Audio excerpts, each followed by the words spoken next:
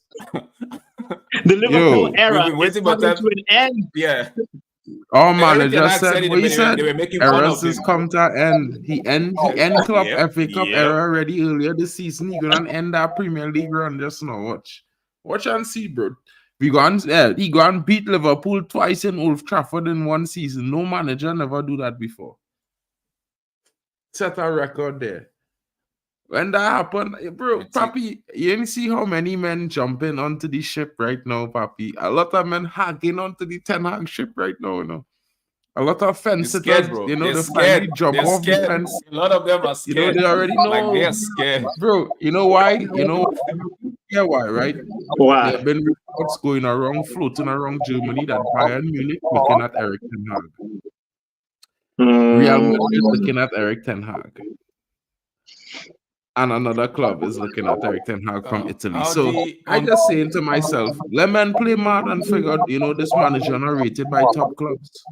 People could say they want Nagelsmann, but I would argue with anybody that want Nagelsmann. They never watch Nagelsmann for a whole season at Bayern Munich because it is a situation that will frustrate you, bro. Bayern fans and ultras did not like Nagelsmann, bro. You understand what I'm saying? He's a kind of hipster dude like a De Zerbi, bro. He's conceded real goals. He might win games. People don't know. The way he's react to the media and thing, bro. He's a man will just say, yeah, I just didn't feel like it and end the conversation and three walk more out. minutes, three, you know what I mean? 3 more minutes, three more minutes, then we'll start the game. Three more minutes, then we start the game. I have 10 people in here.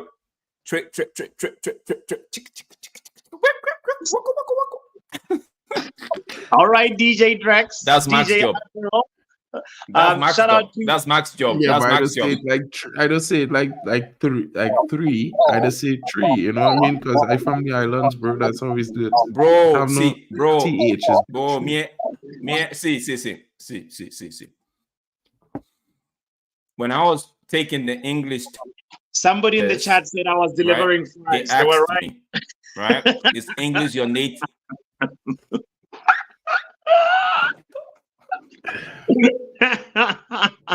Papi out on deliveries. He delivering pizza. He delivering groceries. Man, like you don't know what time it is already. Yo, you're foul. You're wrong for that. Pardon me. Who left? Okay. I'm gonna give the next person 2 minutes. That's how they say it in basketball. 2 minutes warning. 2 minutes. 2-minute warning. I like American.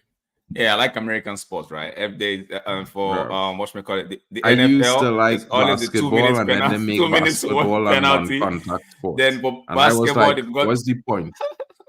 How could you make a game where men competing for a ball non-contact?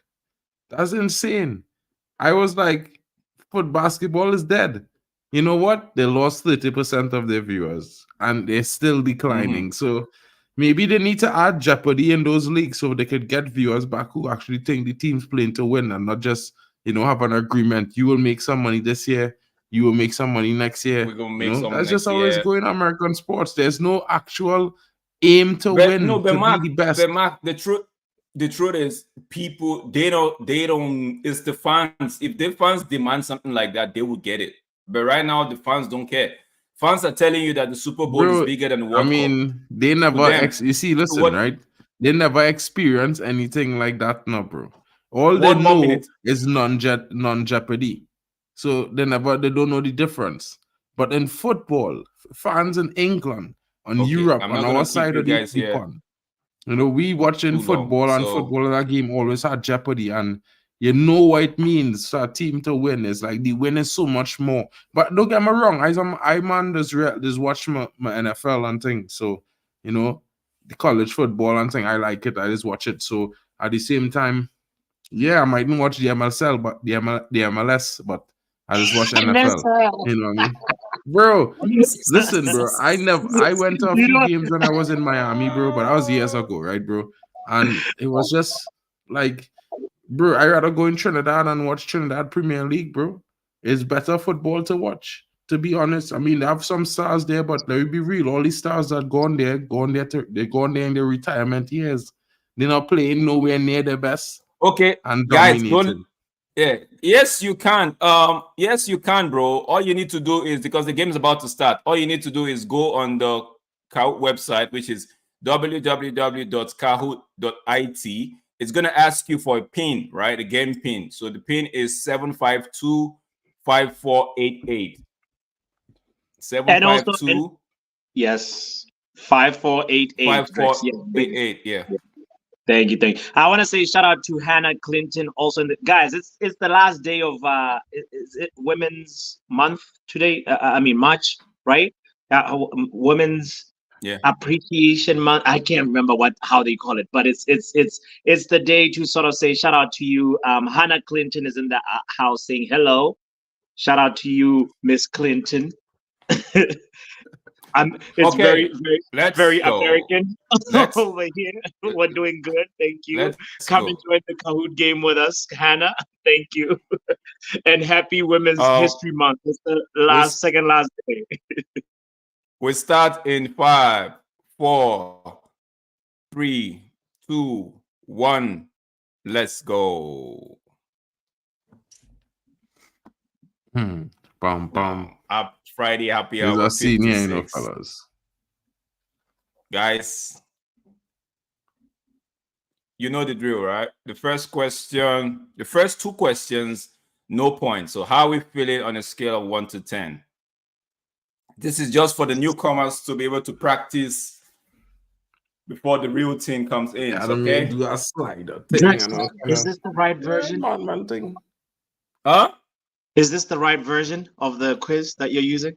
I didn't see the title. Yeah. Okay. Yeah. Nice. hope Nice. Okay. Nice. I hope this is the right version too. This is the right. I double checked. I saved it. Okay. Next question. For 0 points, right? On a scale of 1 to 10, how do you feel about Southgate to Liverpool? This is the slider question. So for those that are just joining us for the first time on the Kahoot, this is a slide I told just to give Big you. up Southgate to Liverpool. Get in the Scousegate. Get that hashtags in the chat, people. Scousegate. That's what we're talking about here. Scousegate in the building. Well, we securing the end of the era one time, bro. Come on, man. Okay. Let's hear it. How could them not pick the answer to be 10? I don't understand. Like, it's crazy. Okay, nothing is perfect, right? Nothing is actually perfect. So bro, this now, is kind of mad. Now the game is about to begin. So wherever you get, you keep. Let's go. Yeah, during the England versus Belgium watch along on this channel, the host and panelists discussed the following topic except. So what was the topics that were discussed? Of all the options here, one, it's actually wrong. So read the question and key in the right answer. I forget that's what we was talking about, bro. Damn. All right, let's see. So technically we did discuss all, all 4 of those topics in the tracks. Okay, 2 people got it right. Let's go. Guys, read the question properly, please. Okay, next. No, but to be fair, bro. Let's go. Okay, now has been paying attention. Who's this guy? Also paying attention. Let's go. Next question. Now, this English player was on the score sheet against Belgium. He scored from open play on the 95th minute. Who that is? Who is it? Had to be that one. The question says open play, so read the questions properly. Yeah, I know who it is. Bong to score. I thought about him. Brendan in the chat, he knows this is the other version, but it's cool. Let's keep going with it. Let's keep going. Brendan knows. What? I know it's the other version too. I watching it all the time. Which I'm like, bread? No, Which he was looking at my face, and it's okay. It's okay. It's that Yo, I just- find yo. Yo, Papi. you know. That fella there is yo. Oh, brush. Okay. got a I can't yo-yo pronounce this brush, name, bro. but I'm just gonna say Dip. Dip is in the lead. Next question. It's Shukman Deep. Okay, Sukman Deep. For double the point, what shirt number, club, and country does Jude Bellingham wear? Answer has to be in that format, X/Y, something like that. So type in your answer. Double the points. So this is for those that have been behind. You can actually, for double the points. Let's see. I think that's inaccurate. He don't already say number for the shirt for club and country, bro. No, bro. It's not Put in saying your he's answer. wearing the same number. Not say. I say what shirt number, club, and country. So let's see. Let me review the answers and see what other people What put. kind of so let's all wait. I'm Look trying to at figure out. Nah, bro, Oh, that's it is. weird, bro. So it's supposed to be two It's not- answers, right? Yes, that's why I look at the format. I said answer this way. So if either ways, Okay, so whatever, like whatever. see what this person did 11/9. So it's off 5 and 22. I think I'd take this one How you gonna take 5 and 22? You don't wear because number 22? it's part of the whatchamacallit answers. The alternate the answer is 5 and 10, and the other answer is actually 5 and 22. So if you give me any of these, I'll take it. And this person said 5 and 22, I'll take it. So, okay. So read the question properly. Next question. Bro, It's next He's wear question. 5 and number 22. That's what you're trying to say. He wears in the last game he wore 10 because Arnold wasn't on the pitch, right? For England. But Who wasn't on the pitch? Arnold. Trent Arnold. Arnold wears number 10. Bellingham wears number 22. Arnold is not. Trent Alexander wearing number 10. But now you know why England don't win nothing. Yes. Move on. Yes. Let me move on. Yes. Let me move No, on. Yes. also Drex, when it's international friendlies, the numbers they reshuffle. They don't know. They're not consistent. That's why Let I me move put on. the That's 5 why and 22 this on the question next is a one. mad question. Move on. 22 was the Mark is a mad question because you didn't get it right. No, it's a 22 was the mad number. question because why would you establish or ask about what he's wearing for, Next for his question, country next and then it's two question, next separate answers. It question. can't be 10, Next it question. can't be 5 and 22. Next question. And 5 What and set 10 is a number, madness. club, and country does Kobe I'm match Mainoo wear? fixing, bro. Brendel Chappelle, bro. Brendel Chappelle. They don't know, dog. I agree with you. I'm match fixing. I knew that was gonna be chaos today. What set All right. number does club and country does Kobe Mainoo wear? So yeah. Bro, rubbish. If you don't get this, you see, a lot of people got this. Let's see. Let's review the answer. And I'll Bro. take this one. I'll take this one. I'll take this one as well. Yeah, that's it. I'll take You this. know what killing me in this whole play? You're adding a number that is static. So I don't understand how it could be 5 and 10 and 5 and 22. Wait. No, I'm not to review this one. This one is wrong. So it is 37, 20, 37, 21, 37. Yeah, that's the right answer. 37 and 5, wrong. Sorry, guys. Bro, let me ask you a question, bro. Okay, right? go ahead, Mark. Go ahead. Let me listen. How you Okay. getting? How you scoring points for this? Because you're giving points for 2 answers, or you're giving points for 1 answer. It's one answer. Look at the format. The question says answer is in this format, X/Y. So this is the quest. This is why I was saying to you earlier, bro. Like a kit number for your country, unless it's established in a tournament, bro. It's random, bro. Papi, That is there making something no wrong sense, with this bro. question? Yeah, but I'm making no sense, bro. For what about people who Guys, don't watch England, bro? Guys, What about people guys. who don't watch England?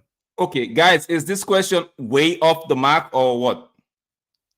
I need to know. You either had to get points for the club as well and the country separate. It can't be one Oh, and my one days. alone. One set of points for my the 2 days. answers, bro. That makes no sense.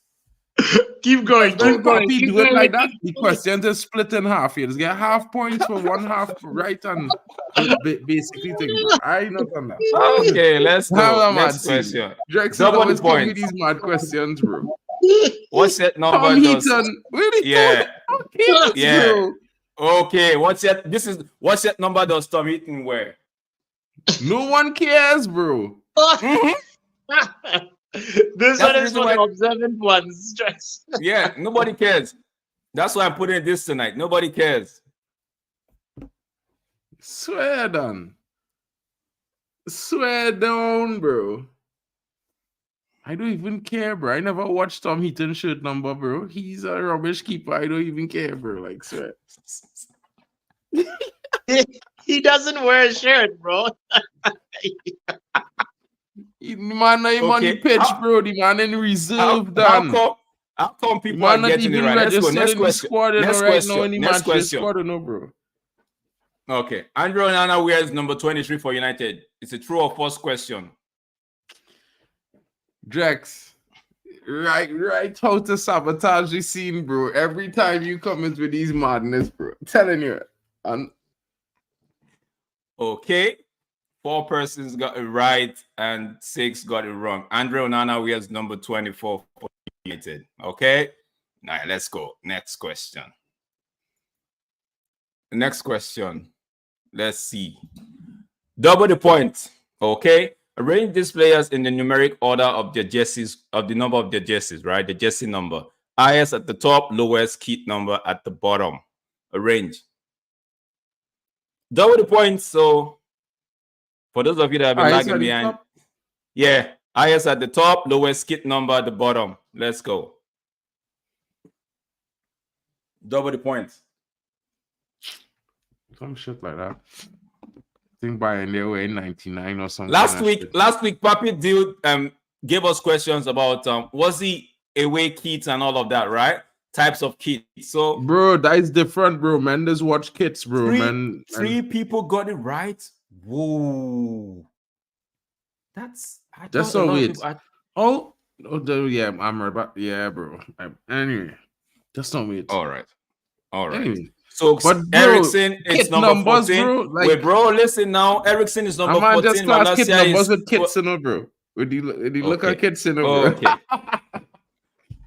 I got this one right. Let me see. Let me check. Let me double check. Yeah. Wait, no, wait. GB's, Who is GB's. MLS merchant? Who's that? Who's That should be R10. Probably R10.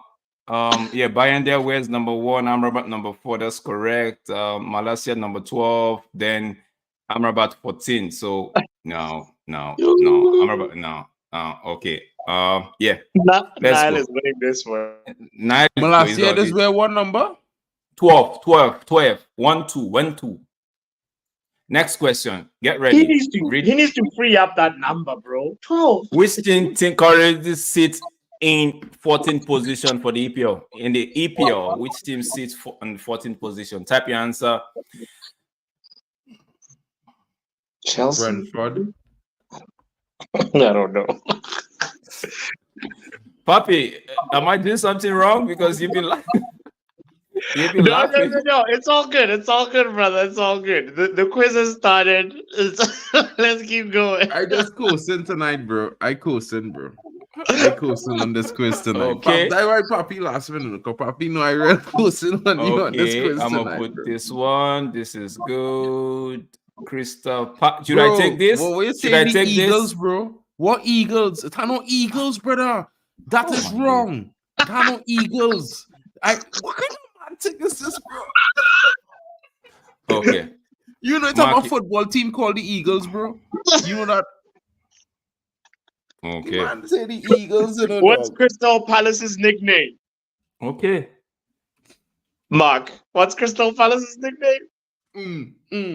Okay. I don't want to argue. It's the Eagles, Mark. It's the Eagles right here. The Eagles. Who wrote Crystal Police? What is that word? Palace. Okay. Do I take this? Do I take it or no? You're the quiz master. I think this is not a spelling test like Niall says. So it's this not is spelling test, bro. Exactly. Like, so as long as they say Palace is Palace, yes. Whether they say Palace with an I or Palace with a T. All right. Let's see. A lot of people should get this right.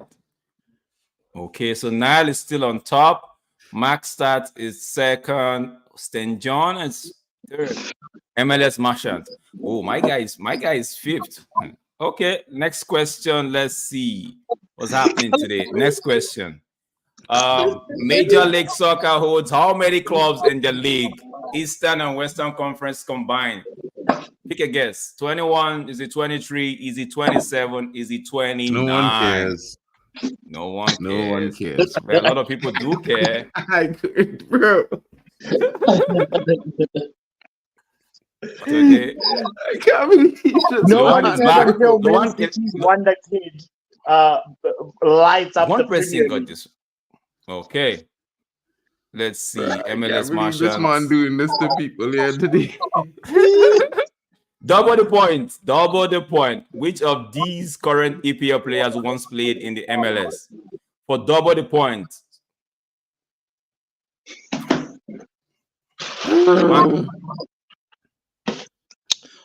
Mark, you're going to improve your MLS knowledge today.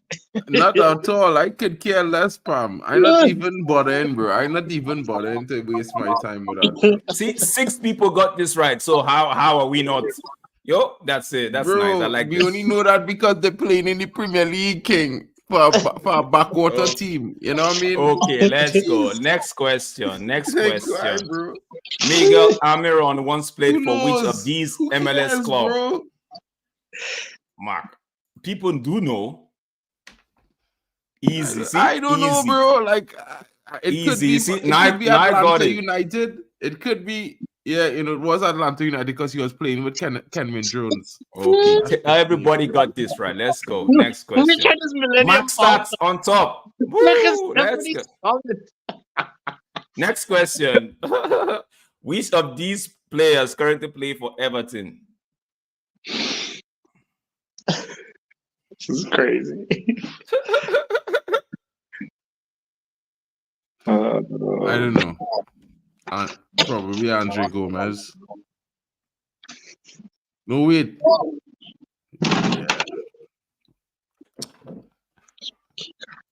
Okay, let me check the vibes. Let me see what the vibe is vibing. Now, The see, vibe's Nice not is saying vibing tonight, brother. see, what is this? Like Nice is saying he loves the MLS question. Good.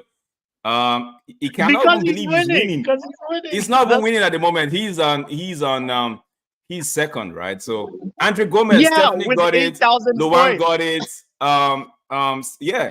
I gave Was- 2, but I didn't like it. Okay. Max, stop. I don't Giving know why me a headache Niall moving tonight. like he's actually watching the MLS. So Niall, they try. Double the point. For double the point. Can you guess this player based on 3 facts about them? I've won the FA Cup with a club who have won the Premier League. I have 22 PL goals in 176 PL appearances. I have finished third at the 2018 FIFA World Cup. Who am I? 2018. Yeah. Yeah.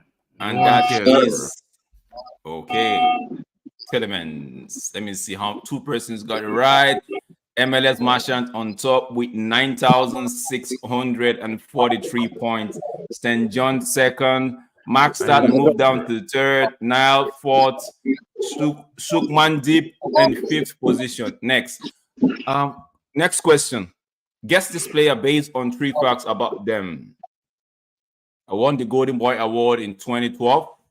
I've spent my entire playing career in Spain, playing for 5 different clubs. I am a UCL winner. Who am I? Had to be Busquets. Had to be. All right. The man 4 played for persons. 5 different clubs. Isco. Okay.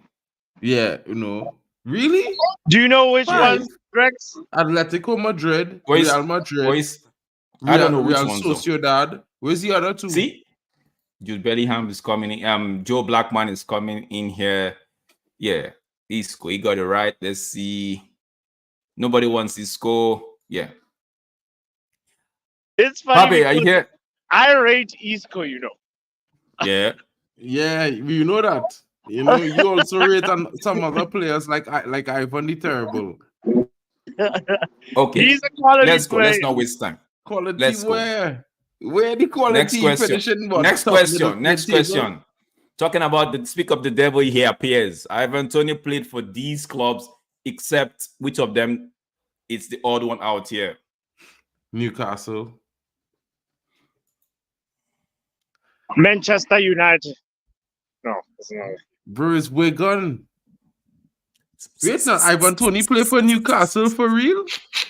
Jesus Christ. I'm gonna walk you through it. From Northampton under 18, it went to Newcastle. Then from Newcastle, it kept. Wait, listen now. Let me move it to you. Let me give it to you. It kept moving from Newcastle on loan to different clubs. Of all the clubs listed here, it didn't go to Bristol City. It went to Wigan. It went to Scunthorpe United, or what you call it.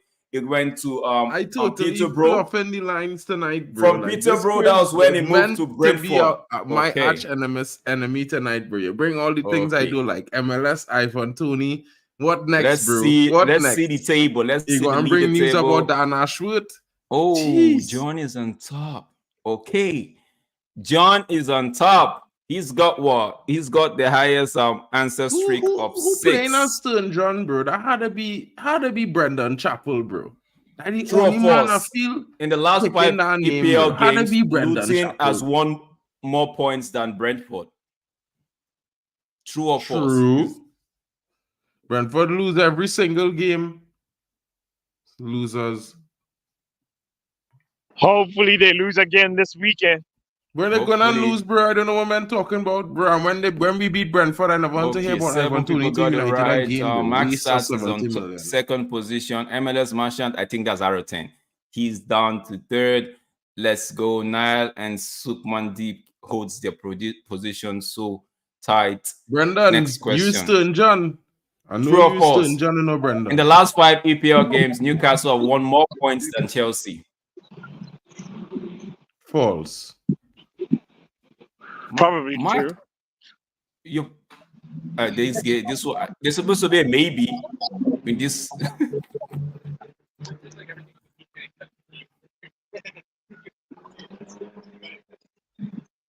But I thought it was true because I picked true, bro. I get it wrong. Chelsea's got 8 points. Newcastle's got 7. Oh, Brendan, I don't believe it because somebody playing Stern John there, they had to know something. They had to be a football man, bro, because real men will never know he playing the Premier League. Next question, guys. I think the table nothing changed. Let's go to the next question. For puzzle, this is double the point, so you could catch up. Arrange these players according to the number of goals scored so far this season. Top list on top. Notice list on top. Highest at the bottom. List on top, highest at the bottom. Go ahead. Make your pick. Maybe. Some shit like that. Bro, a man who playing with Stern John had to know Stern John is a Nottingham Forest legend, bro. Had to know that, bro. Oh, don't forget the list on top and highest at the bottom, guys. You clearly know that this is not me who made this quiz because I usually go highest at the top. This is madness, bro. This dude has come with some kind of. And I talked to this man before the stream, you know. I message him and I say to him, I say, brother, I say, see the wacky business, keep it at home. List on top, guy. Brendan, if you're playing this game, it's list on top. Okay. Nobody got it right. So Richarlison, it's Isaac but is when on have more 11. goals than Saka this season in the Premier League? Yeah. This is Saka has 13 so far. Bowen has 14. Isaac has 11. Richarlison has 9. And the only way I get to know everything else correct, you know. Oh, really? Next question. Nobody got it right. So Richarlison has less goals than Isak. He's rubbish. From the options below, which is the oldest football competition in the world? Copa. The Copa. Yo, but Papi, you know what happened, right? This particular question, a lot of when we started the show, we were like 3 or 8 persons here, and I asked them to guess who my co-host was gonna be, and I said I was gonna give them one question. All right, and yeah, I gave them this one. So whoever answered That it, was yeah. cool. That's why he paid it. That's why he Bro, pays the to come Trinity in. Pro He League pays start to before come in MLS, early. bro. He pays to come in R10. early. So yeah, Very he pays true, to come Drex, in very early. true. Yep. Okay, 7 people got it right. Let's go. Let's see. Okay, unchanged. Table unchanged. Let's go. Puzzle. Now, this is a tricky one. Arrange these players according to the number of assists so far this season. List at the bottom, highest on top. So I say that again. Highest at the top, list at the bottom. Arrange it. Go ahead. The fuck? There's No, all no, these no. shit man here, bro. Least at the top, you say? No. List in the bottom, highest on top. I wasn't supposed to even read out this question. I wanted you guys to actually read it and just, but I said, no, that would be too harsh. Let me list at the highest at the top, list at the bottom. So let's see who got it right. Okay, so Cunha, yep. Silva, Bernardo Silva, Olise, and Trossard in that order. Nobody got it right. Okay. Mark, how close were you? Just had to switch Olise on Silver, to be fair. Oh, okay. You were close. I was surprised when I looked at this question. I'm like, how is Trossard not high up there? Like But he has shit. what? He has only, I think, 1 or 2 assists. I'm like, how is he Bro. possible? Next question, true or false? Aston Villa's Leon Bailey has same amount of goals and assists in the Premier League. Same amount of goals and same amount of assists. True or false? That is definitely true. Don't But mislead I'm the saying that people, because I please. think it false. So anyone, I'll be in the opposite way around. Just want you to know.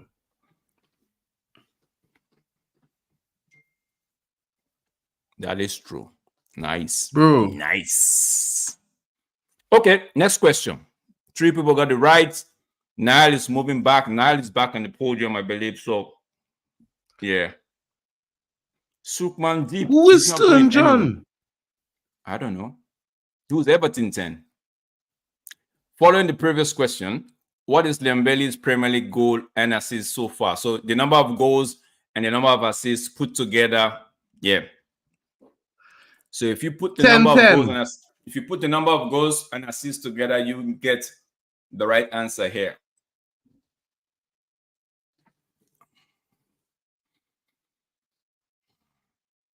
Supposed to be the same number as I used to wear when I was playing.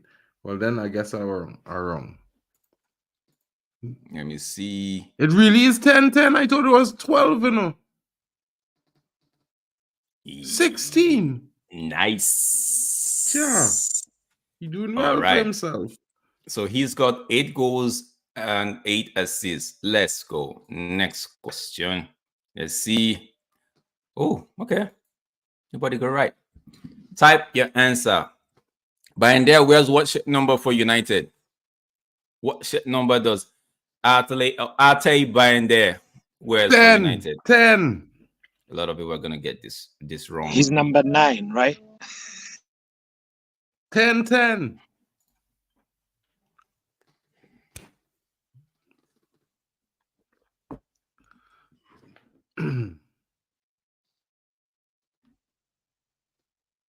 Much more questions for this? Just quiz 7 more? God. Yeah. First 3 quiz more. on my table, bro. Jeez. That's the right answer. If you got this, yeah, you should pat yourself at the back. Let's go. Unchanged. Okay. Brendan, Next question. I don't know what's going on with Drex and numbers on shirts. 2 players have the same number of goals and assists. So the goals 8, assists 8. Leon Bailey is one of them. Who's the next person? I don't know. It's gotta be Palmer. Nice. Oh, no. Does it even have Palmer in the list, bro? Or it had Palmer? He had Palmer. Palmer has got 9, I believe. Alvarez got 8 goals and 8 assists. Yeah, that's it. Bro, One some person got it suspect right. questions this man does bring, bro. I swear to No, you. go check it out. Go check it out. On the forms table, which is the last 10, the following clubs are in the top 6, except which of them is the odd one. So to read the question again, on the forms table, which is the last 10 games, the following clubs are in the top 6, except. Supposed to be a happy hour tonight, but I feel like it's going to be a sad one, though. Bro, I feel like I get this wrong too. Yeah, I know it was them fucking shits. Oh, Stephanie got it right. Woo! I know it was Spurs, you know, and I still went on click Wolves, bro. Okay, so it is in the Because let me man not only give the talking order. up Spurs, you know, and you know. In the order, it is United, Fulham, Wolves. No. Yeah. United, Fulham, Wolves, Tottenham, and one other club. Next question. I can't remember the other club. Next question. Double the points. One of this on the forms table, the last 5, which clubs are in the 6? The following clubs are in the top 6 except one. The following clubs are in the top 6 except one on the forms table. How to beat them? If it's not them, yeah, I know Drex was warning me specifically tonight.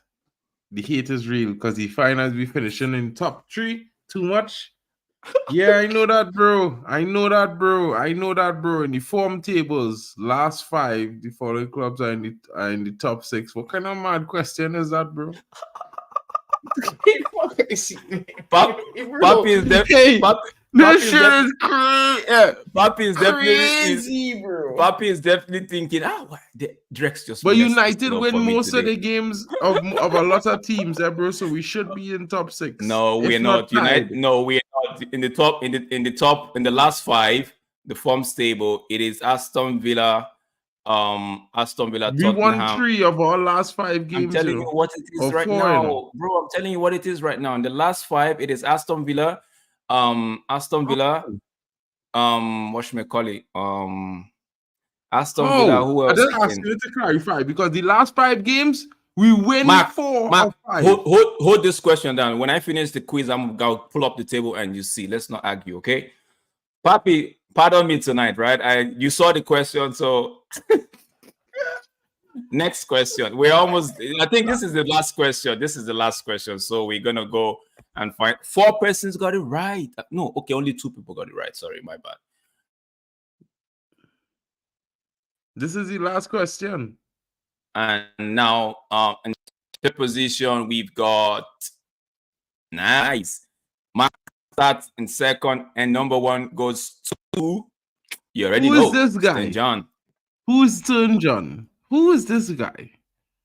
Who is the I one need to find out who is this guy. Who is St. John? I want to know who pretended to be St. John.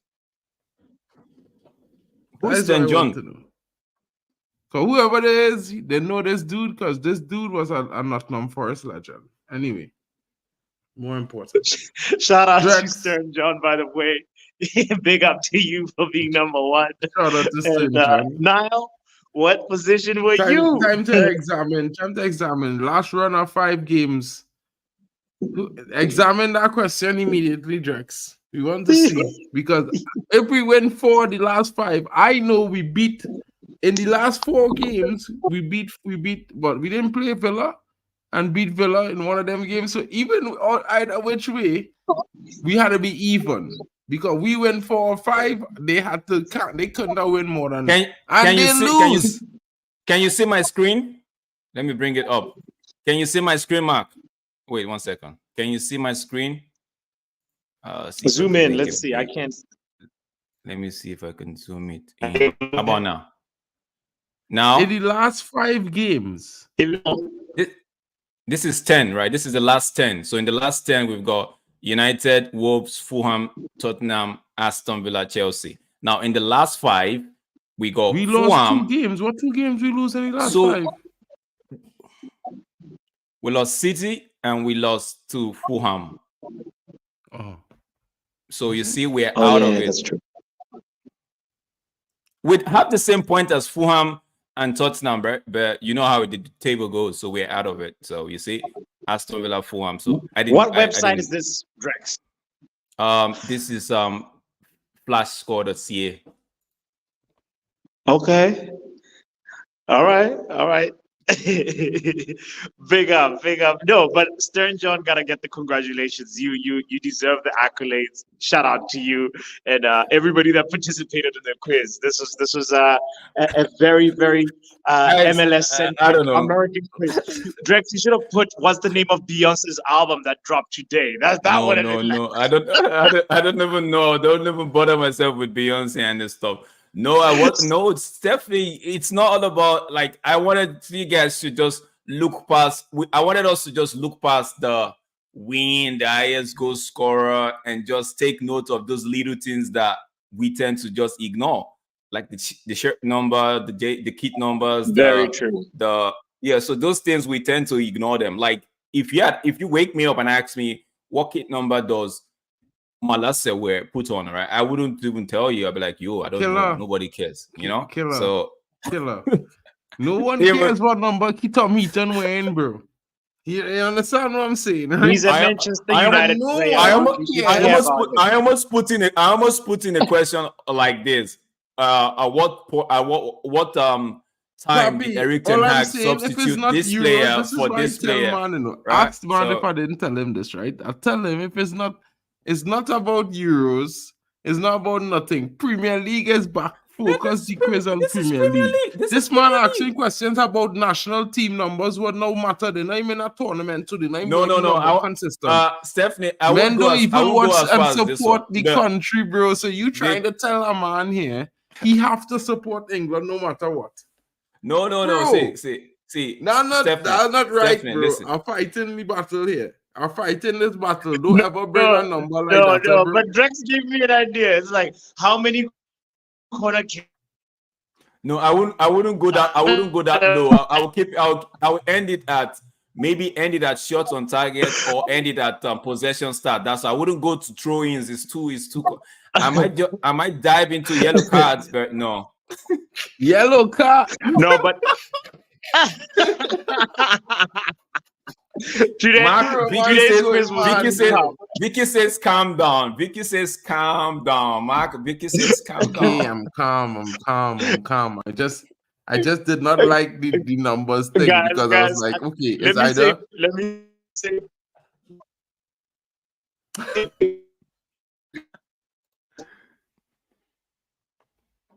No, see, while we wait and for everybody that participated.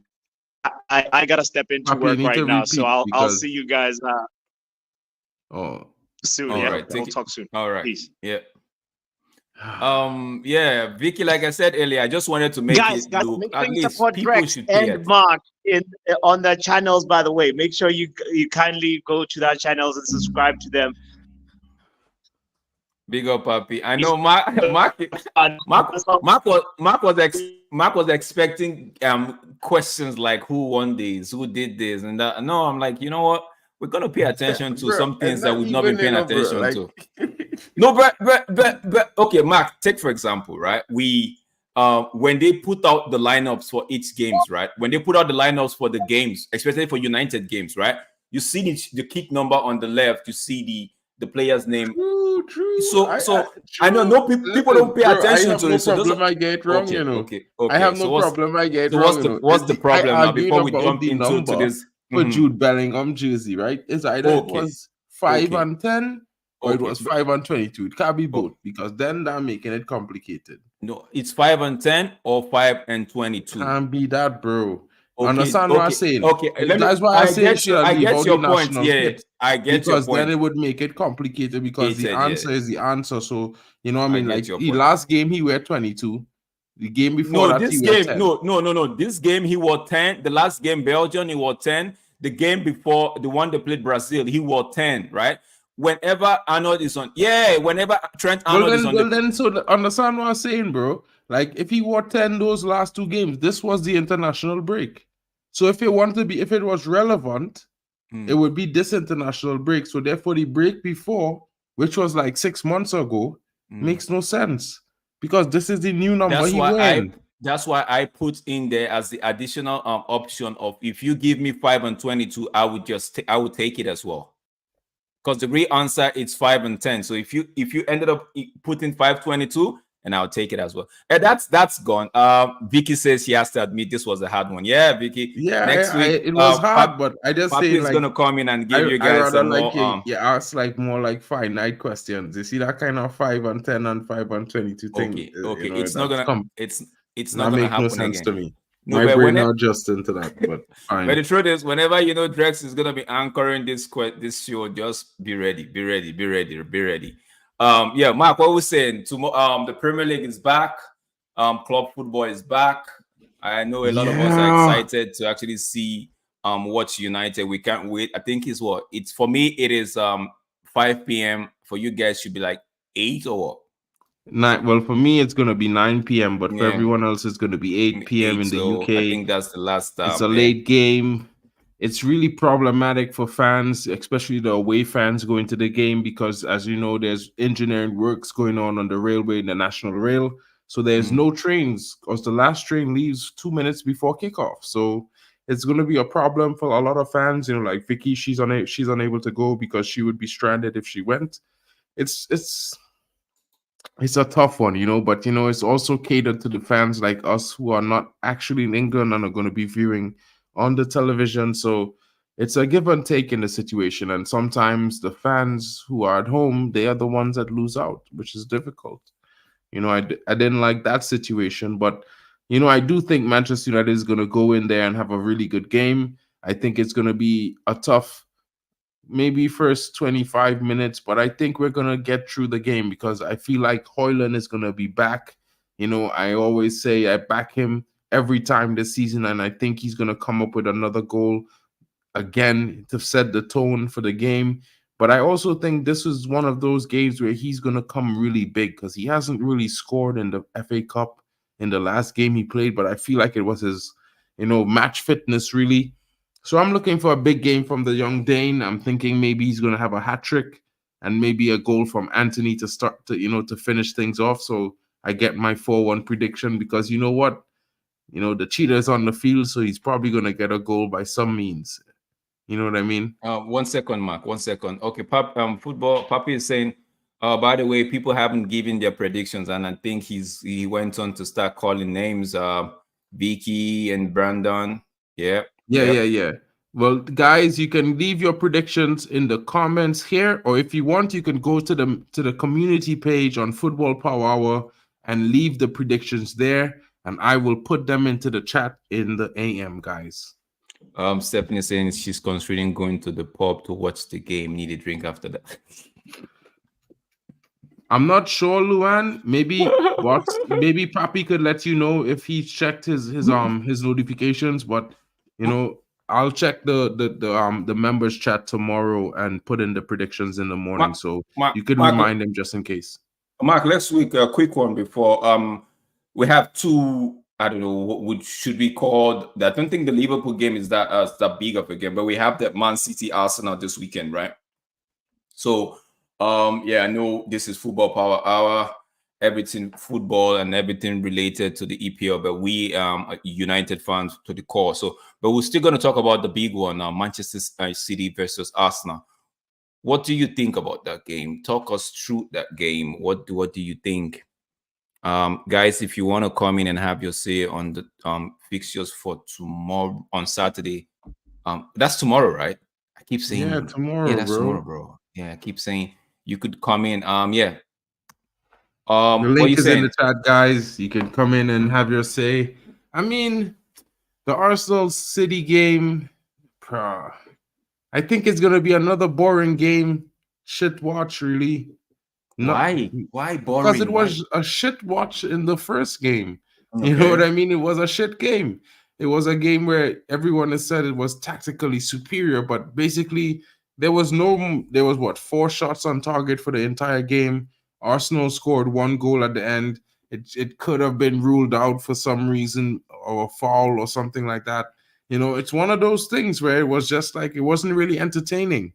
You know what I mean? So while Arsenal got the victory, I'm not too sure they're gonna win at home again win away to City this time. I think it's going to be a draw game. I think there's going to be some goals because I think it's a critical point in the season for both teams. They need 3 points. One needs 3 points to catch up to the top two, and the other one needs 3 points to create space between him and the chasing place team in third. So I think they're gonna both come out for the game. It's gonna have goals. So I'm going with a 2-2 draw in this game. 2-2 draw, says Mark. Okay. For me, I feel like City would have this one. All right, City would take this one, but we would have to wait and see. Yeah. Now, Liverpool plays Brighton. I know we've asked this question before. Of the 4 of the 3, who do we want to win the league? And the answer, even when this question was posed to Sir Jim, he said he hate them all, right? I know we hate them all, and Liverpool play Brighton tomorrow. And if like earlier in the stream, Papi was saying it feels like Liverpool are falling off. The wheels are coming off. There's going to be, quote and unquote, is rumored to be like some mass exodus of players in this coming when Klopp leaves. So what do you think? Do you think they can see out Brighton for Sunday? Not a chance. Not a chance. Not a chance. I actually think Liverpool and Brighton are going to draw as well. Really? Yeah, bro. If the only other outcome I'm possibly seeing if Liverpool and Brighton don't draw is that Brighton win the game. Whoa, that's it. But you're not taking into consideration about Brighton's away record has been very poor this season. Yeah, but you could take into consideration their away record, but take into consideration the fact that Liverpool's high line is going to play into Brighton's hands. Brighton's tactics suit playing against a team with a high line. And if you play a high line against Brighton, you're going to be conceding. And we already know Trent Alexander is injured.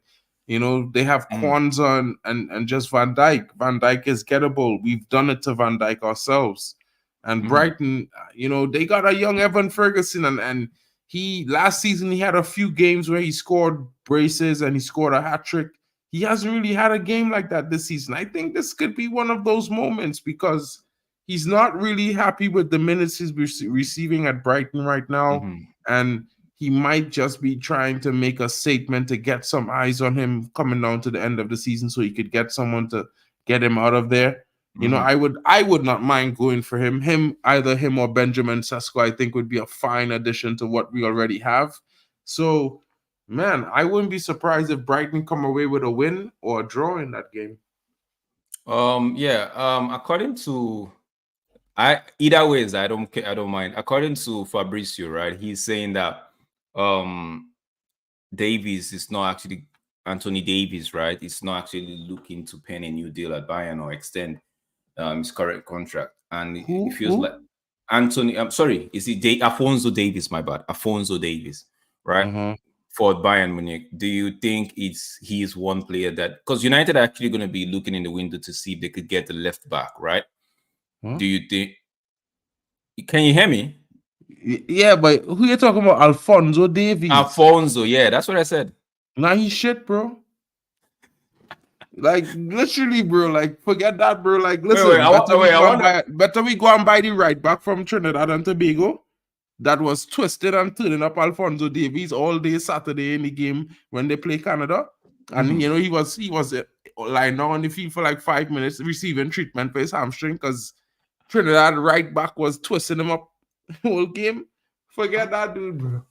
Wait, you see what Pelestri did to him in the game against Bayern, bro? But you remember? You remember the referee did not want to give a red card and a penalty in the third minute of the game? I remember that game. That's all I had to say about Alphonso Davies, bro. Speed isn't everything. You know, I should speed and all could tell you that. Are the best. Being diaper 2-1 Brighton win. Oh, she's thinking Brighton should win tomorrow on Sunday. That's a tough one, bro. That's I don't know. I know I don't like I don't like Liverpool, and for me, it's that I'll derive a lot of joy. I might even be too shameless on social media if Klopp leave without any silverware. I don't. I Bro, know listen, it's got the what, the League Cup, right? Let that just be the only thing he lives with. No I don't want Europa, to jinx it, right? no. Right, Drex? I don't want to jinx it, but remember when I tell, if you look at these current standings, right? A top four, right? It have a certain club in a position where I tell you I see them finishing this season, and that would be the shock to most fans. Because you know what? I feel like Man City probably not going to win a thing this season. Not You Premier sure? League, not Champions League, not FA Cup, nothing. You know why? Because they're not beating Real Madrid. One. How would Okay. they, if they lose any game in the next 3 games, they're not catching Arsenal and Liverpool. Right? If Rodri got a red card tomorrow or Yep. Sunday, their season done. They can't win games without Rodri. You know what I mean? But so so we are saying now, right, that you're looking that it feels like Arsenal are going to take the league this time out. I'm not saying that, bro, because I would never say that either way. You know what I mean? I just saying that I don't want Man City to win anything. I'm not gonna say I want anything else. Klopp will live in tears. What do you Klopp, make I about? don't want Klopp win. I don't want Arteta to win, and I definitely don't want Man City to win. So, you know, whichever one is the least loser, they could win. Whoever that is, leave that up to whoever. Yeah. The truth is, I don't know why we are going after. Honestly, I don't know why we are going after Michael Olise.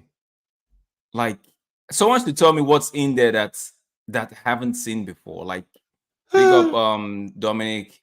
Like, what's in Bro. Michael Olise that I haven't? Because Olise for me, it feels like he's injury prone. One, and what does he do differently than what we have? Like, what? Bro, Like, let me tell you something, right? And I want you to understand when I say this, right? I, as a man, I don't really see the purpose in getting Olise, but you already know was my mission already. At the same time, I look at it from this perspective, right? I look at the price. I would Yep. not pay 70 million for a player when, in my honest opinion, we have a surplus of them already at the club. You know what I mean? We need to get 2 midfielders, certainly. We need to get 2 defenders for the least, and maybe a striker. So I would focus on getting, maybe a left centre back, a right centre back, get a defensive midfielder, a box to box, or a 10-8 hybrid maybe, and then get a striker. And then after that, if we get some sales, maybe. But we have so many wingers, not only the wingers we already have currently, but wingers on loan, like Palestri. We have wingers coming through the academy right now, like Shea Lacey.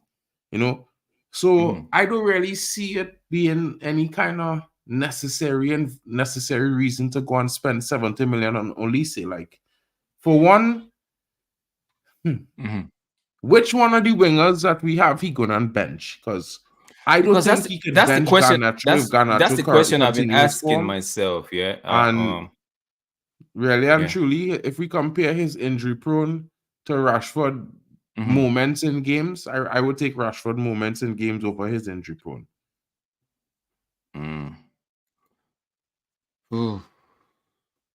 I don't know. What's his name? Like, I have like the Olise. I've been thinking about, like, why Olise? Like, I know it's more like a shiny new toy and stuff like that, right? But I'm like, yo, man, what's in it? Yeah, one of the biggest news for, is it today? Today was the press conference, or yesterday? I can't remember. Yeah, I've lost track of the day and time. Was the fact that Eric Ten Hag said that Lisha, the butcher, would be might feature tomorrow, might just be in the Brentford game tomorrow, and a lot of fans have been so happy and all of that, right? Do you see, like, somebody actually stated in the comment, if we don't win tomorrow, we might as well just pack it up and just go? I think he's the Almamin saying, if we I'll come back to that. If we lose to Brentford, we might just pack it up. We need 3 points tomorrow, bro. Lisha starts, we win, or if Lisha starts, we still win. What do you think? What's that? We just start Lisa tomorrow.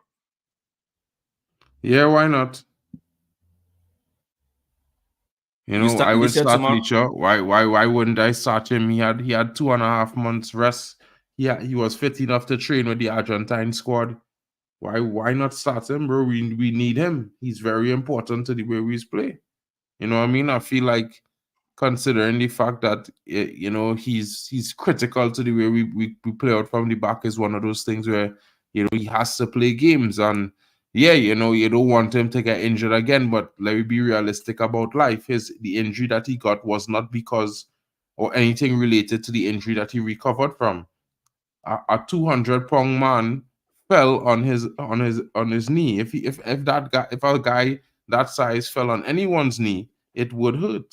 You know what I mean? So, but I'm just scared. Like he's gonna be playing up. If he starts tomorrow, he's gonna be playing up against Ivan Tony and Wisa and the likes, right? They might be targeting him. So I don't know. I feel like, but the games don't come no easy because after the Brentford games we get Chelsea. Then after that, I think we have Liverpool, if I'm not mistaken. So now, so I feel like maybe Brentford game give him maybe 30 minutes or 25 minutes. The Chelsea game he could start. Obviously, the Liverpool game he would definitely want to start. So for me, I'm just too scared about. I don't want anybody trying to target him and go on the foot or wherever the problem is. But I would be at one point. I would love to see him come on, even if it's for 15, 20 minutes. I'd love to see him come on and just get a game tomorrow. But that'll be left because Eric Ten Hag was of the he actually hinted that it might start, it might not start, but he's in contention for tomorrow. Yep. Well, I mean, I don't know how anybody would target him in the sense that The Bayern job? Are you serious? Ralf Rangnick favorite to take the Bayern job? Ooh, that's some news, man. yeah, they're looking at Ralph Ragnick and Eric Ten Hag. To be fair, this is what I was talking about earlier. You know, so wow. Of course, Yali wouldn't mention Ten Hag because you know he wouldn't mind getting rid of Ten Hag. So. No, but Yale is saying Ralf Rangnick if they were looking because he said Alonso. Yeah, I They heard this. mentioned These reports looking. today. Yeah. One that they're looking at two managers. One is Ralph Ragnick and the other one is Eric Ten Hag. And Alonso, 2 weeks now, Alonso chose to refuse all the clubs. He was staying at Leverkusen. I've been talking about this. Yeah, but you know, I said that the other day, Drex. Like you told me that last happy hour, I said it. Alonso is not leaving. He has said already that he's not. And everyone was like, they didn't hear the report. So I was like, well, when you hear it, you will hear it. So, you know what I mean? It's just one of those things. How about Amorim? Is it Amorim the guy that the coach for is it Porto? No. Is that Sporting to go to take the Liverpool job? Yeah. That might be because so bad, you know. A lot of United fans were actually wanted that guy at United. So I don't think he would be able to handle the Man United job, bro. To be fair, you know, I mean, a lot of managers, bro, they can't handle that consistent pressure and hate week in, week out, every week. I mean, look at the shit performances Newcastle doing for the entire season. They're ninth. Anybody talking about Newcastle and Eddie Howe should be fired? No. You know, look at this shit with Poch. They will always Anybody talking about Poch maybe in the last 2 weeks? They will always draw the line and be like, okay, you know what, these guys are not, the standard are not so high in the club and all of that, right? So I don't understand what you mean. Like, no, when you talk about the Newcastle, Eddie Howe's and Poch and all of that, they're actually valid arguments to the reason why. Valid arguments? What's the valid arguments? Because for Eddie Howe, right? Although he took them to top 4 last season from the relegation the season before, most of the Newcastle fans. Ten Hag wasn't there this season before, so don't mention the season before. Let go on last season. The fans were actually like, okay, we know what we would get from. It felt like they were. But didn't have fans that was saying that they always a better coach. They were overachieving. Newcastle's a better team. They overachieved last season, in my opinion. Same thing with United, though. So no, but I'm saying right now, people would say, okay, it's Newcastle, it's Eddie Howe. It wasn't a top flight, it wasn't a top choice coach, right? He overachieved. So basically, when the wind settles now, he's gonna find this level and which he's doing at the moment, right? So yeah, that's the argument for him. But for Poch, they would argue that, which is valid in my opinion. For Poch, they would argue that Poch is his first season. He didn't buy most of the players. He has to make do with what he's been offered and He given. didn't buy much of the players. He has to make do with what he's Okay. being.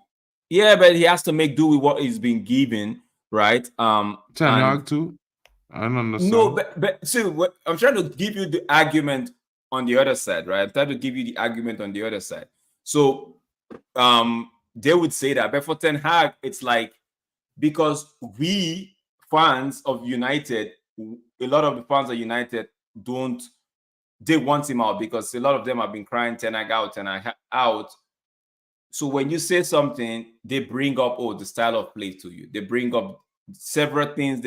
They keep bringing up stuff that they would not use for managers like Poch, managers like Al. They won't bring that. They will even go as far as telling you, and is there not up to a year, and we could see the style of football XYZ, and even we could see the style of football Emirates playing and all of that. So I'm trying to tell you why they would back those managers, right?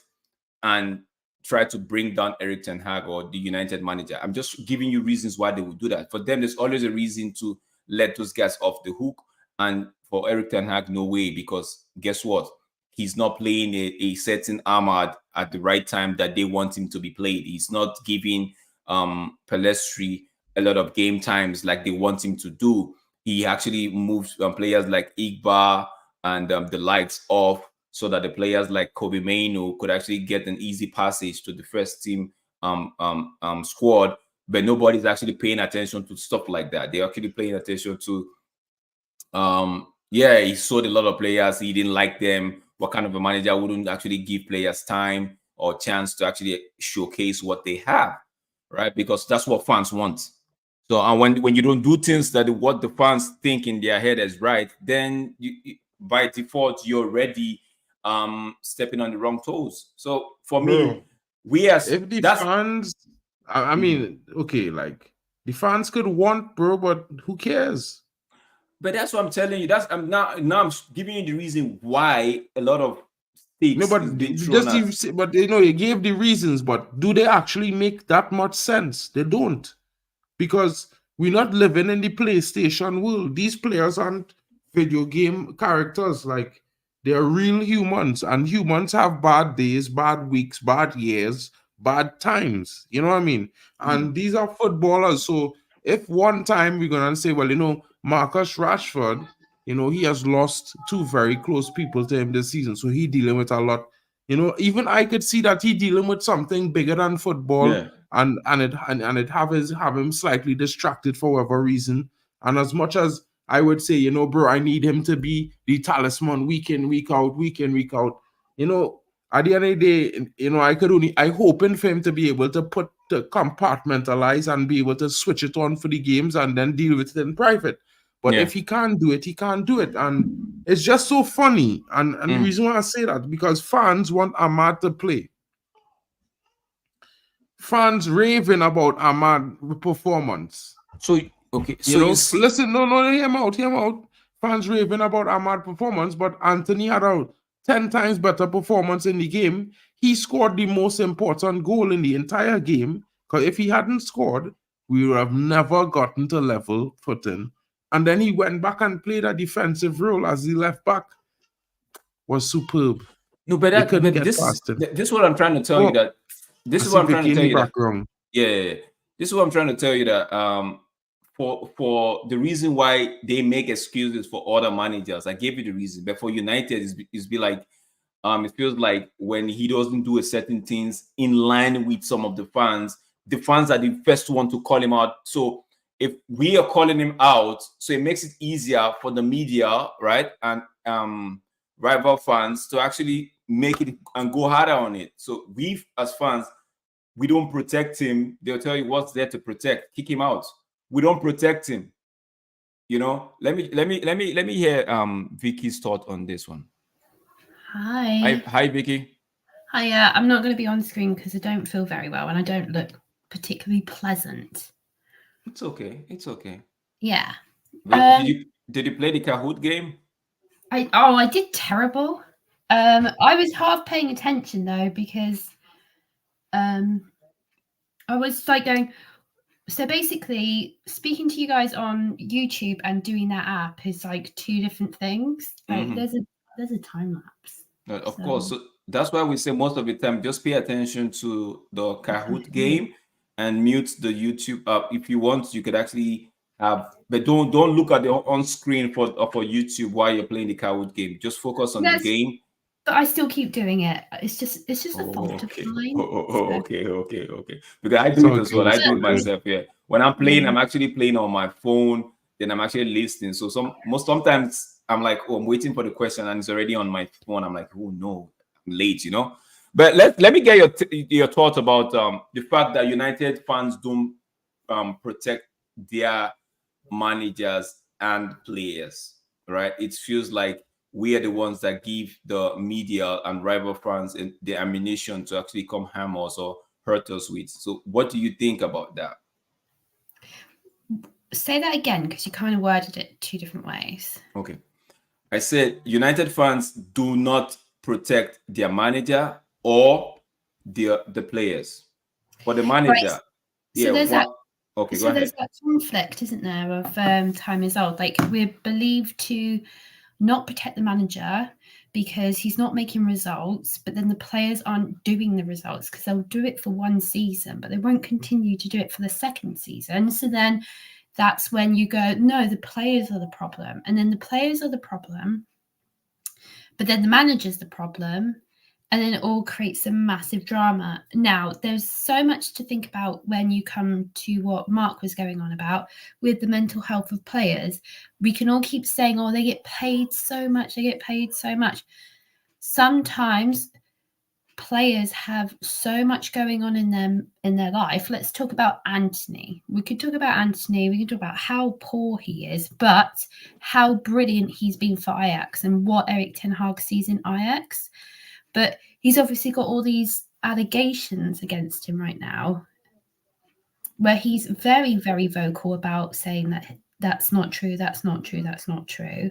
And it's still ongoing and it's affected his football. And when it comes to Rashford, where he broke up with his girlfriend, I think his girlfriend kept him grounded. And now he's free and single. He's listening to his brother. He's listening to all of his friends and stuff. Like, let's go out and do all this sort of things. Like a regular guy from like breaking up from his girlfriend. And I think it's taken a step down from his footballism. And I tell you what, over the summertime, there was an overlap with Gary Neville, where he was talking about things don't affect, if it doesn't affect my, I don't look at social media because it doesn't affect my mental health on being a player. But then again, he's also listening to his brother and his social life, which is his agent, and it's been showing that it's had an impact on his performance. Yeah. Now it's up to, like, I believe that when it comes to Sancho, that I will disagree with quite a few people here, and they will get on me, that he has always been a problem. He has always had issues of being with his time management and stuff, and that he has to be babysat. And Eric Ten Hag tried, but he already thought he had made it and that he's brilliant. And then look what he's done. He's not really. It's not shown anything to prove it. Aruten is saying we need to go back to manager power and not player power. Yeah, Mark, what do you make about that statement right there from Aruten? Yeah, well, I feel like that as well, and I feel like this is one of the things where I'm kind of mad at Sir Jim Ratcliffe and the guys behind the scenes at the moment, because it's all well and good doing what they're doing, making the decisions that they're making, and getting Omar Barada, getting in probably Dan Ashworth and stuff. But yeah, at the same time, I look at it like you're still creating a problem, because that that idea and that question about the manager months and months going on, carrying on all through to the end of the season. Whether or not you want to sack the manager or not, you could come out with a firm statement that backs the manager, because it's business at the end of the day, just to quiet the storm around him. You know what I mean? Let the players who are there know, listen, regardless of whatever you do, we're backing the manager. Whether or not you're going to do it or not, because at the end of the Yeah, day, yeah. it makes no sense to have the media creating all these rumors week in, week out, and you're doing nothing about it. Yeah, Where's the because loyalty there? Like, yeah. how could we expect the club, to do this for any other manager next season? Like, if we was to change manager and someone else is having a bad time, a bad run, and the press is saying this, if Manchester comes out and said we're backing this manager, I'm going to be like, bullshit. You know what I mean? Because I feel like they're hypocrites if they were to do that, because they're not doing it right now for Eric Ten Hag. And the fans who are going wild, let's get a new manager, let's get Hansi Flick, let's get Nagelsmann. They've never seen these guys coach. They've never watched these guys week in, week out for Bayern Munich.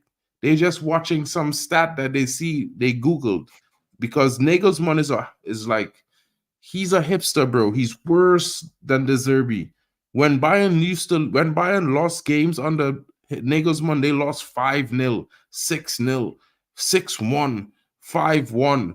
These kind of score lines that they were losing in the seasons, like, it's ridiculous, bro. No, but United fans will tell you they're used to scorelines like that because Eric Ten Hag in his first season he actually lost, was it 6-3 and 7-0 to Liverpool. So for them, with the same shit players that we had for like the last 5 years that other managers wanted to get rid of. The same players that all the United fan base was jumping up and down when Ralph Ragnick said we need open heart surgery. Where are the outgoings? Where are the outgoings? No. Another Vicky, manager is gonna come in and get the best of these players, bro. That's Vicky, what these guys be talking about. Yeah, bring Nagelsmann to and then reset the squad for Nagelsmann. But we was supposed to be in a rebuild 18 months now. You know what I mean? Make it make sense, man. It doesn't make sense, bro. Yeah, big up Superfly. Vicky, well, you were about to say something. No, I completely agree. But we've had this time, like Mark was saying, we've had this time and time again. It's just a loop that goes round and round like a bloody merry-go-round. You just have players that just don't, they give commitment, but then they don't perform the second season because they think they're going to get another manager, keep the wage going very high. And that's it.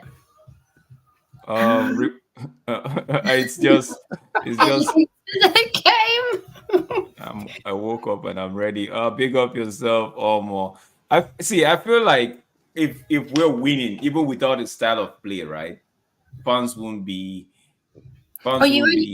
Sorry to interrupt. You only have to look at the hysteria of January and February, one loss, and like Eric Ten Hag out. Yeah, that's what I was about to say. That I'm like, we win, right? Then one slip up, like, and everybody's like, yo, that's the reason we don't have a style of play. It's not sustainable. It's this, it's that. Look at Ange, look at Emery, look at Eddie Howe. They start bringing names. We want this, we want that. And I'm like, yo, but it's just one loss. Were you expecting to win all games in the season? I'm like, for me, it's too quick. Like United fans, if I say I not disrespecting anybody, I feel like sometimes we are just too quick to react, man. We don't take things into consideration. We don't put all the variables in front of us and make a calm decision. We are just like, think about it like this, Track, right?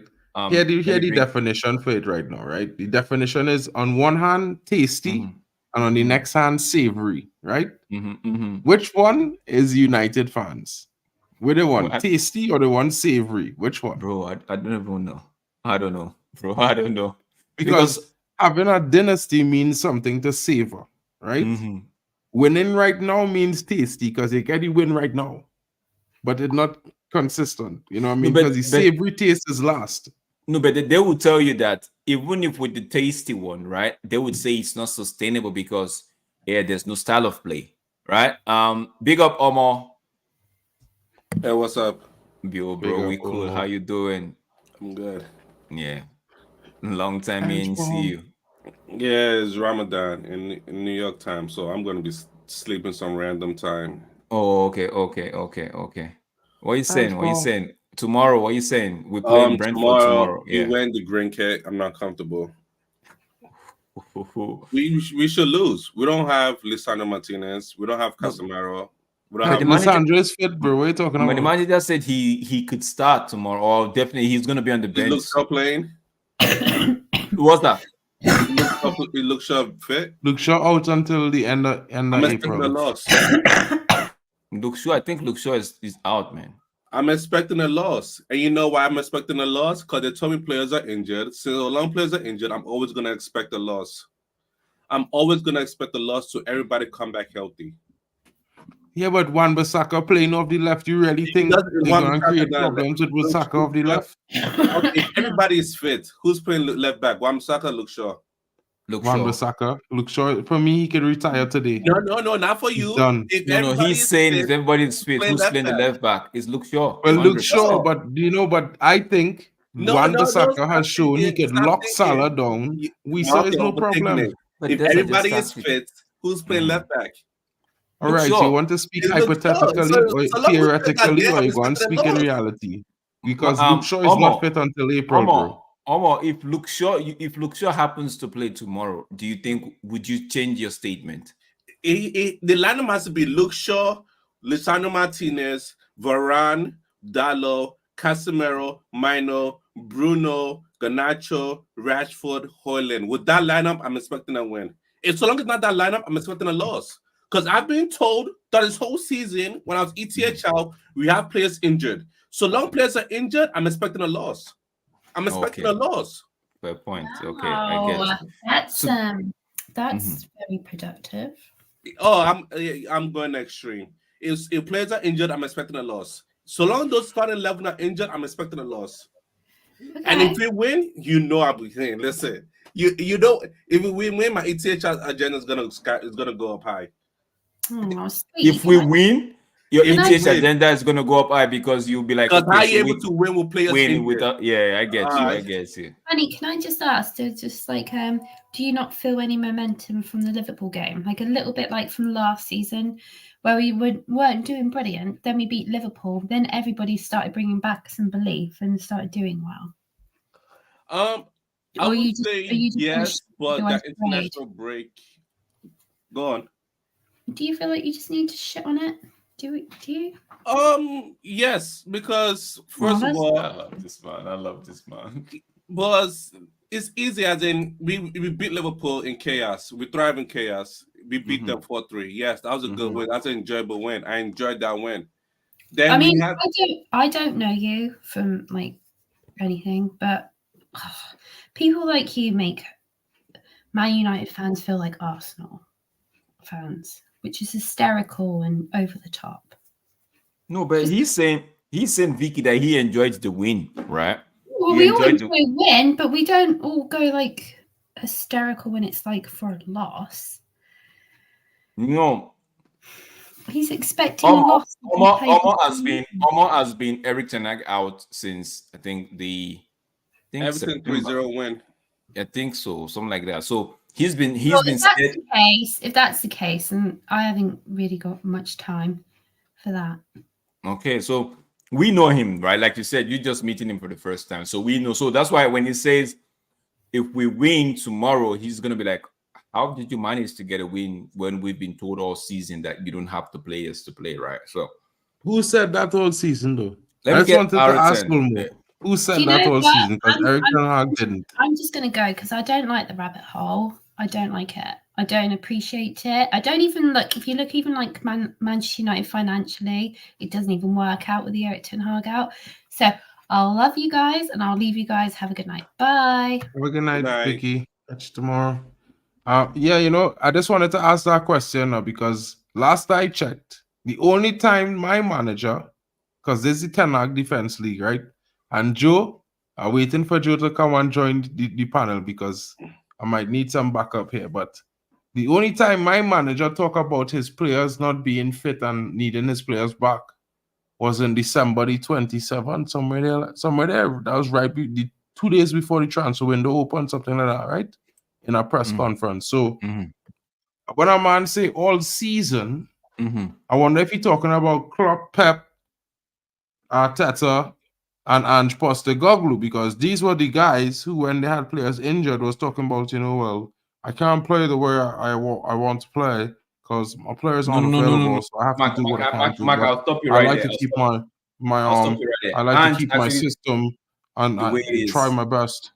Huh? Ange has actually been in Ange lost defense, 4 games in a row with yeah, but missing just 3 players, bro. he always kept to his style of play. He didn't alter and it. he lost 3 games in a row, 4 But that's games what in a row, that's what and the he likes draw of one that's what the likes in of a row. Omo, that's what the likes of So, Omo wants to see. A style of play, bro, I even don't when want to see that shit, bro, because that's not a style of play. That makes no sense. big up Aroten. Aroten, what you make of this comment? Yamamin is saying I don't see player power at United anymore. It's something Goldbridge has coined, but when he does not say who is doing the player power, it's not a thing. Yeah, Okay, well, I mean, first if for you, me, if you're not watching United football over the last 6 months, you probably would see player power. before I jump on that comment, let me get Aroten's comment. Aroten, what do you think? About Yale's comment. Yeah. I still think there's some element of player power. Yeah. I think there's a lot of what I would say is there's a lot of forces from different directions, and the manager seems to be the scapegoat. Has to deal with that, So the media looks at the manager, the fans look at the manager, so that's why I made that statement before. We need to go back to where the leadership is supporting the manager. And we can see it, and then it's like now we can focus on the management is confident about this manager, whether or not he's a good manager or not. Then the fans can have something to rally. And I think that's that's what I see. There's all these forces, the media, whatever, and not doing well on the field is making things worse.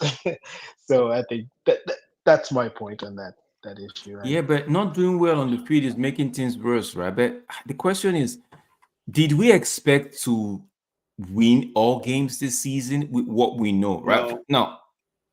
Okay. For me to let me get Omar, what do you think? Do you think player power is still at United, or you think it's done? No, it's just favoritism from the manager. You think it's favoritism? Yes. I'll give an example. Earlier in the season, go ahead. Sancho wasn't. He said Sancho training levels was bad. Okay, cool. I understand. Training levels bad, so Sancho's still on the bench. Rashford had been playing poorly, like couple of run of games, and you still play him. So you're gonna play him into form. Anthony, you're not playing him into form.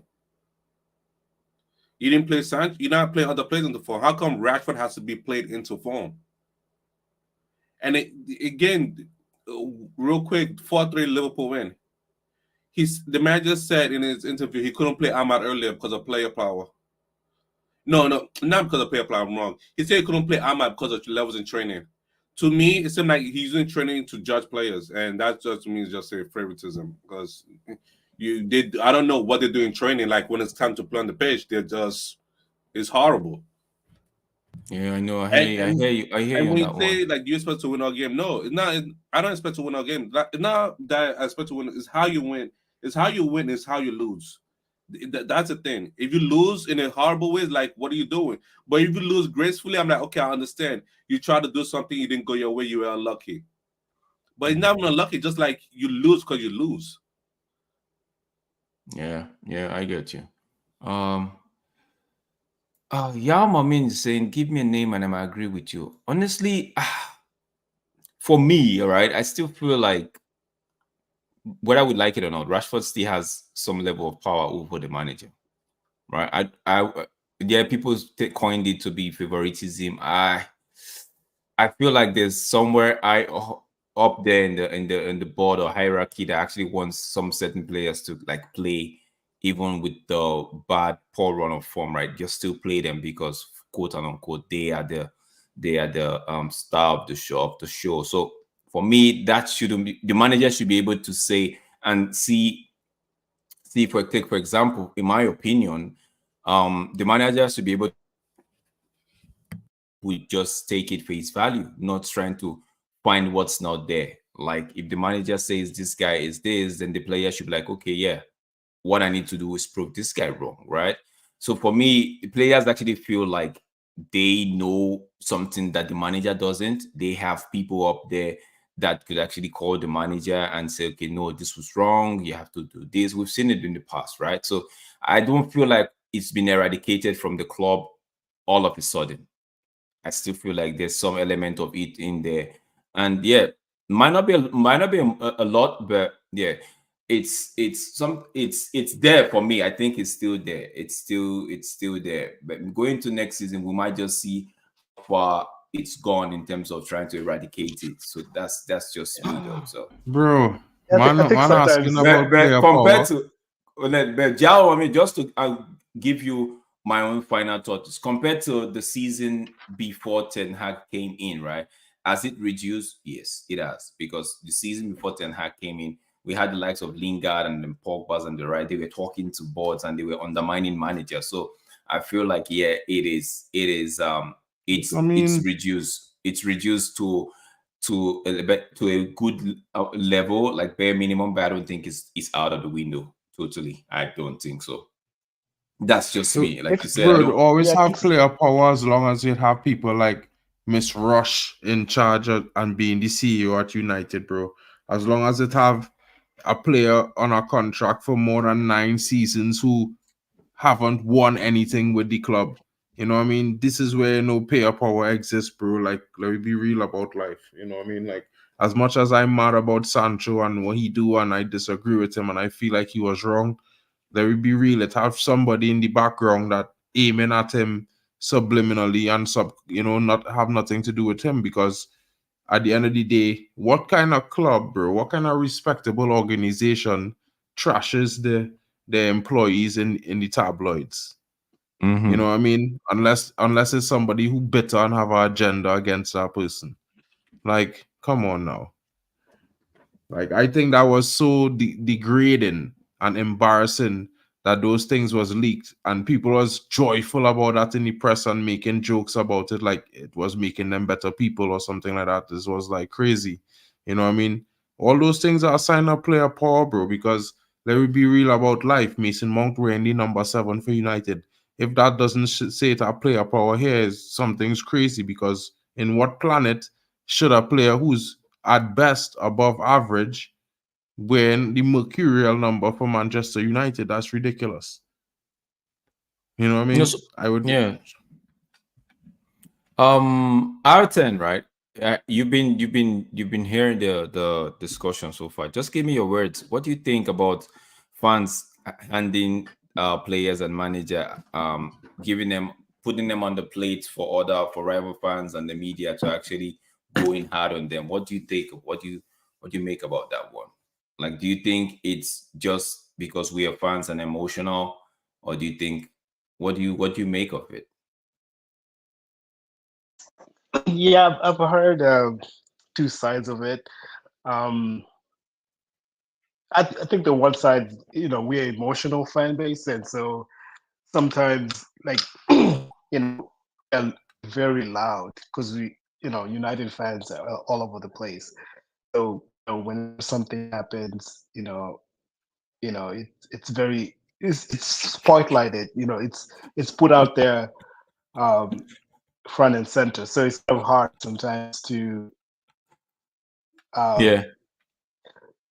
to kind of compartmentalize these things. So Yeah, yeah, so yeah, it yeah. looks like it's coming from the fans. So Mm-hmm. I think most of it is coming from rival fans. I think United fans just want us to win. We just want to a team to do good. Sometimes in trying to figure out like what's the issue, people try to find scapegoats. Is it the manager? Is it the player? Is it the ownership? So I think at the end of the day, we just want to win games. We just want to. I know we just want to win games. Mark, can you hear me? Please, I would need you to help me wrap up the show in whenever you want to, because I have to attend to an emergency right now. It's nothing Like serious. Just after our 10 wrap up there, I was going to let almost say his last bit, and I was going to wrap up the show. To be fair, okay. you know? I have Yeah. not United now, not United related, something different. Arsenal, Man City, or Man City, Arsenal. Then your thoughts on that game, as well as the Liverpool Brighton one. Jarvis in the house. I would say that for the Arsenal, New studio City, vibes. I already said like who I believe was gonna win the league, which is Arsenal. So I think Arsenal's gonna take that match. Okay. And the other Arsenal is match gonna take is that match. Ooh, okay. what the Okay. match? What's the last match? The Liverpool Brighton one, because I'm looking at the top three, and also I'm gonna ask you about relegation battle before I take it deep. And yeah, what are you saying? Relegation. No, Everton. Liverpool Brighton, Oh, Liverpool Liverpool Brighton. Brighton. In a way, I see Liverpool going all out here because this is their last dance in a way with the manager. The manager will give them the win, so this being Yeah. their last one. They're gonna Oh, they're gonna go for it here because Brian is weak right now. They don't have Mitoma and what's his yeah. name is they have injuries and They have a lot Deserby is of injuries. experimenting with formations right now. He's just experimenting left and right. And his Yeah. 3-4-3 is definitely not working, but he's still trying it over and over to see if it works. Okay, let's look at the bottom half, the relegation zone, right? Because it's the Premier League, right? So, Yeah. Nottingham sits in 18, Burnley is 19, Sheffield United 20, Nottingham Forest, we know, had the 4-point deduction. Luton Town are just 1 point ahead of Nottingham Forest, and Nottingham play Crystal Palace. So, of this, let's say Brentford, Everton, Luton, Forest, Burnley, Sheffield. Who do you think? Yeah, will make the drop final, like at the end of the season? Who do you think will make the drop? I think Sheffield, Burnley should get relegated. They haven't been Okay. doing nothing at all. Those two should be gone. Yeah. Now the Luton Forest Everton, that one should be a battle because Everton just got the point deduction because they're good, but just the point deductions was messing them up. I don't want Forest getting relegated. I like Forest. I also like Luton, but Luton has scored more goals. I don't know. That'll be a battle between Luton and Forest. Somebody can fight the manager midway of the season right now, where we stand, just to go like bringing a manager to fight this relegation battle. Do a little Ivory Coast bet thing. Jarvis. Big up Jarvis. Jarvis in the house. Welcome in the house. New studio vibes, it seems. Look, different little setup for a little bit of the most part, but it looks the same. I tried to recreate it as good as I could in 1 hour. At 1 hour, I had to mount the shelf and put on some pictures, but it is what it is. It will be better. Just give me a little bit more time. All good, Jarvis. I've been moving into a new house. People are not, and I haven't been streaming a lot lately, but now next week I will have more time. Monday we'll do the usual Jarvis's Corner, and tomorrow I will be on the match reaction. And yeah. Oh, look at the studio now. Everything is falling down. Yo, guys, if you don't know where to catch Jarvis, I think you all know where to catch Jarvis. You can catch Jarvis on MUFC Realist TV. He is a co-host on the channel as well. So Jarvis, what are you saying tomorrow? Tomorrow 8 p.m. UK time. United play Brentford. Take us. What do you think, Mark? You'd have to take this one away now. I am actually out of this, guys. I have to run. My apologies. Big up to everybody that has stayed around. Yeah, big up everybody. Big up to Omo, R10, Mark, Jarvis. Big up to Superfly. Everybody, Stephanie, y'all, Football Power. Guys, don't forget to share this video. Don't forget also to check out Mark and MUFC Fans channel. And you could catch me on Diop Sports. I don't know if Football Power is doing the Tottenham watch along tomorrow, but I'll be doing that on Diop Sports tomorrow. Guys, I'm signing out. Peace. Love you all. Big up to you, my bro. Have a good night. Jarvis, you're here, man of the moment. everyone else has been speaking so much. Let's hear from you. Your thoughts. There's 3 games in question in particular. We leave the Manchester United game for last, but let's hear about the Liverpool-Brighton game. Your thoughts on that and the possible outcome. We could move forward to the Arsenal game and Man City after, and then you can go to that. Yeah. Okay. Liverpool is playing against Brighton. The Serbis Brighton. I think Liverpool showed some weaknesses against us. I think they are starting to feel a burnout because of all of these injuries. It's starting to affect them. You can cope with injuries for 3-4 games, but when it starts to go months and months with a lot of fatigue on the players, I think you will see the result. And maybe now we see the result. The Serbis Brighton is a good team. They have had a lot of injuries. I'm not sure if they have players back. Do you have any key players back from to this game? I'm not too sure. I think besides Enciso, I think Brighton's injury list has remained the same. So it's basically just Enciso that's come back. Yeah, well, but they usually play the same style anyway. It only comes down to the quality of the players. But I think Brighton can do well against Liverpool. So can we hope for a 2-2?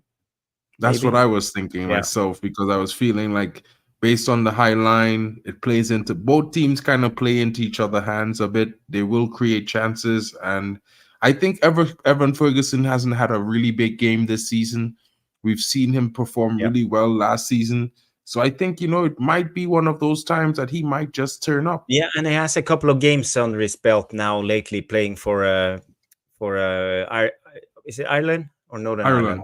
Ireland, yeah. So it's good for him. When you're young, you just need games to get going. So maybe that's a good shout. But my prediction is 2-2. Cool. And what are your thoughts about the Arsenal Man City? Because that's the big one that everyone's waiting for. That's on Sunday. I think it's an away game that Arsenal are probably more favored to get a result than not. They have been in really good form in the last I think it's 6 games. They scored 32 goals or something like that. Yeah. They've been doing really well.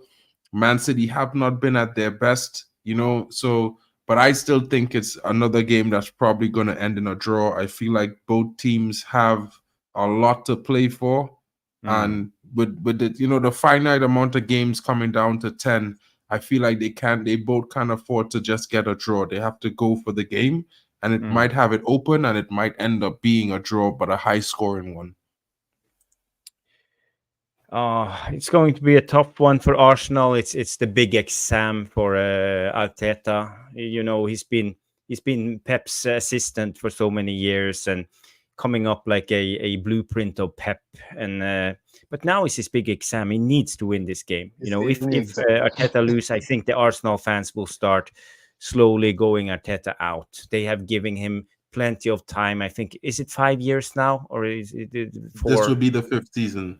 The 5th season, yeah. And I think they expect Arsenal to be in the fight, and not only be in the challenge, but to actually win it. And in a way, I hope Arsenal win, because I don't like the City Scummers, to be honest. True. And choosing from the worst, Arsenal is the least of them. So I hope Arsenal win that game. And to be honest, I saw Haaland against playing for Norway. He was dreadful. He missed a penalty. He's not in form at all. I don't think City is as good as they have been in the last couple of seasons. I think they really miss Gundogan, for example. He was a key player for them, and he's out. So maybe Arsenal. I think Arsenal 3-2 win. That's my prediction. Yeah, sounds like a good one. You know what I mean?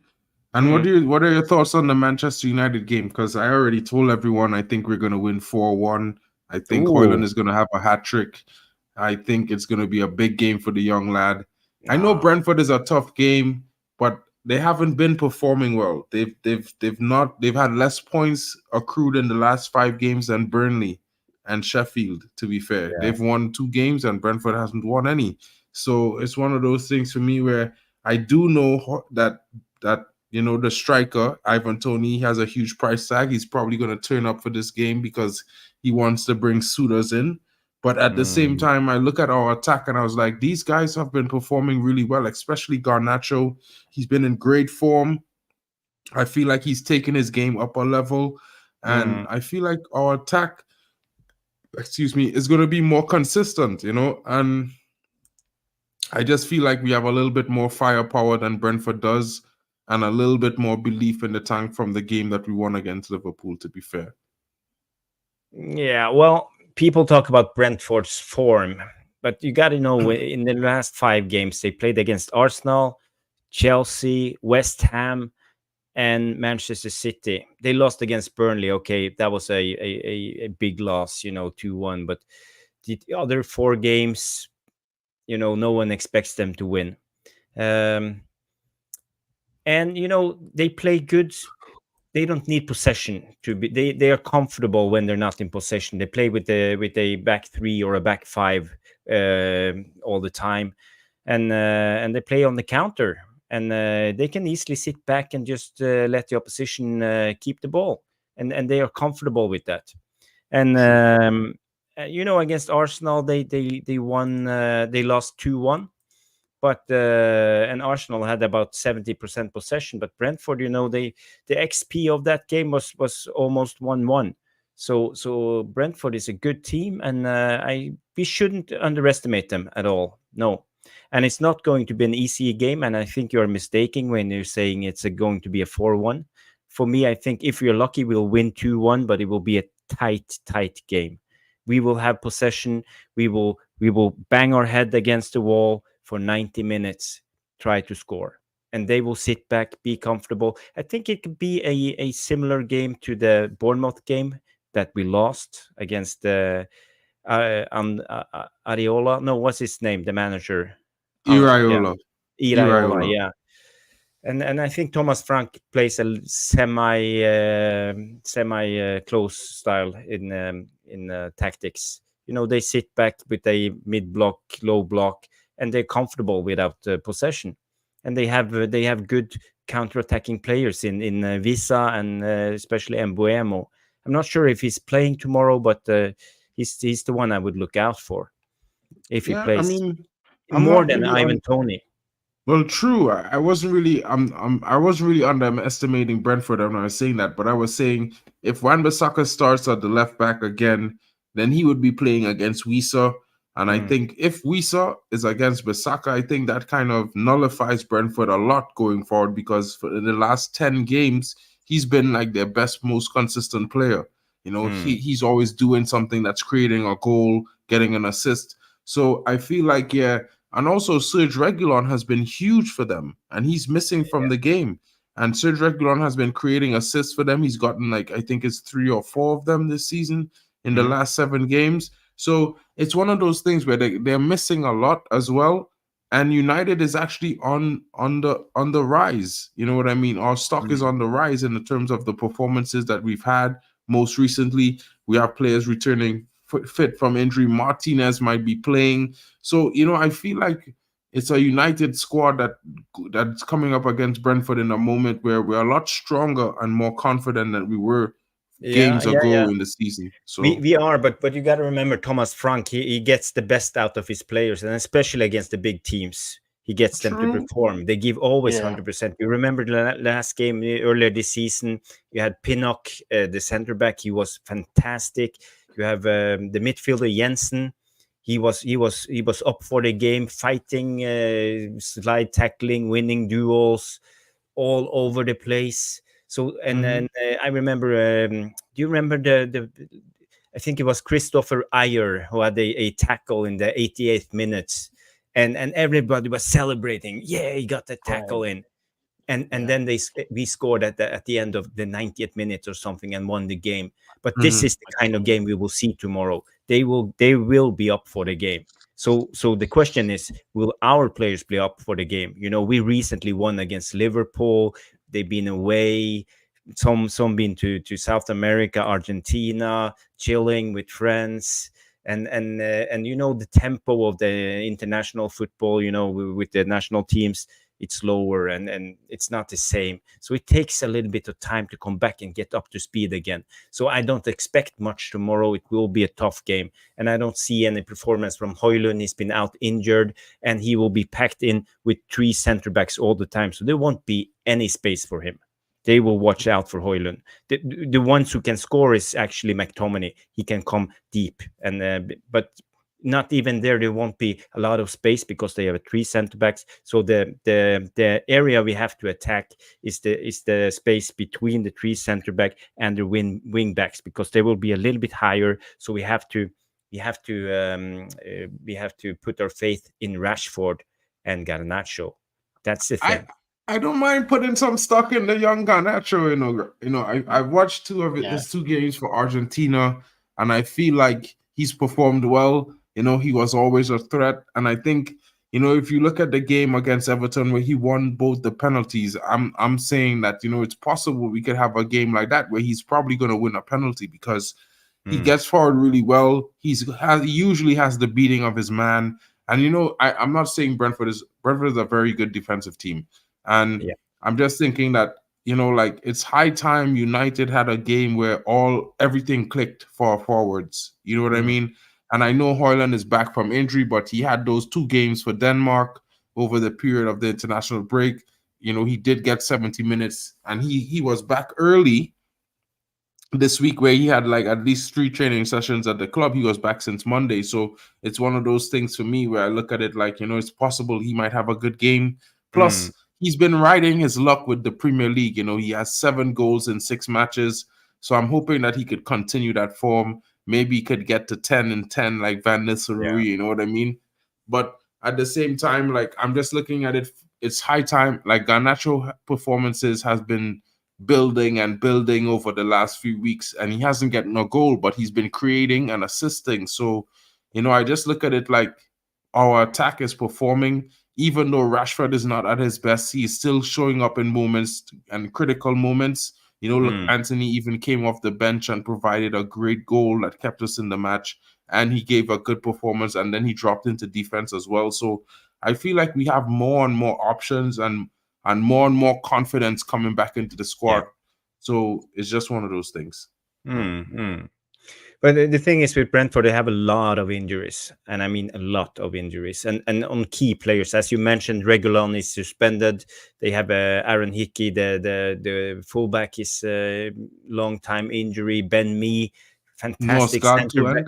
Ben Mee is a fantastic center back, sitting back into his own box. He's much better than Maguire defending his own box. He used to do it for Burnley. Christian Nørgaard, defensive midfielder, always playing, the Danish guy. Ethan Pinnock, who was fantastic against us. And Enrico Henry has been playing for Brentford a lot of years, and he's always performs. So they are missing a lot of players. So this is maybe our out this game, the injury problems, because we always complain about the injuries, but Brentford, they have injuries. I still think Brentford will be up for it. Yeah, like you said, I don't think they're pushovers. My prediction for the game, I think, was 1-0. Simply because we're coming from an international break, and and you're playing away, and those teams are always out for United when they come home. So so I still think we're gonna win, but it's not gonna be easy win. No. Yeah, I just hope that we will win this game. It's so important for us to be in the top 5 race, qualifying for the next year's Champions League, and this is the game we need to win. There's no excuse. If we don't win this game, heads will be rolling, and Ten Hag, the Ten Hag out brigade will be standing outside Ten Hag's store with pitchforks and torches and everything, and demanding Ten Hag's head on a stake, because we can't lose against Brentford. That's just the way it is. We need to win the game tomorrow. True. True, 100% agree with that, Jarvis. 100%. Technically, we need to win all the games until the end of the season. But to be fair, bro, like even if right, I just being honest. For me, I don't know about everybody else, but if we win 6 out of the next 10 games, right? Any 6, I take it not to know. Especially if we play in the FA Cup finals, any 6, because I really have this firm belief that at the end of April, I think Aston Villa and Spurs will probably drop between 9 to 12 points. And that's based on the fact that they have to play Chelsea, Liverpool, City, and Arsenal in different orders, but all back-to-back game weeks. And the game weeks are short. Because if you notice, because of there's FA Cup and stuff, some of the game weeks are going to be midweek. We have a game midweek against Chelsea. Same thing for other teams. And it's the beginning of April and Spurs is already playing. I think Spurs is playing Liverpool or something like that. And I think Aston Villa is playing Arsenal and City is playing, I think it's Brighton or something like that. So, it's one of those things where, we have one of the easiest run-ins, in my opinion, of the top 6 teams, other than really Manchester City. You know what I mean? Because they're usually favored to beat everybody that they go up against. So I just feel like, the toughest game for us are the games against Liverpool, which is 2 games from tomorrow, and the other game, which is against Arsenal, which is second to last. I feel like if we was to add the Brighton game, that would be 3 games that we're not sure if we might get points from, but that leaves 7 that we could focus on getting the points from, which means, probably between 18 to 21 points. And then come what may for the last 3 games, in my opinion. That's just how I'm looking at it, And, we still have Arsenal left. Arsenal, game week 31 Liverpool, or something. No, Arsenal. Game week, 35. Arsenal. Yeah. Arsenal is the second to last game. Brighton is the last game, and Liverpool. So those are the 3 teams. I was like, you know what? Let's put those 3 teams aside and focus on the other 7, because Newcastle not having the best right now. They're dealing with a lot of injuries themselves. But us against Newcastle. We always struggle against Newcastle.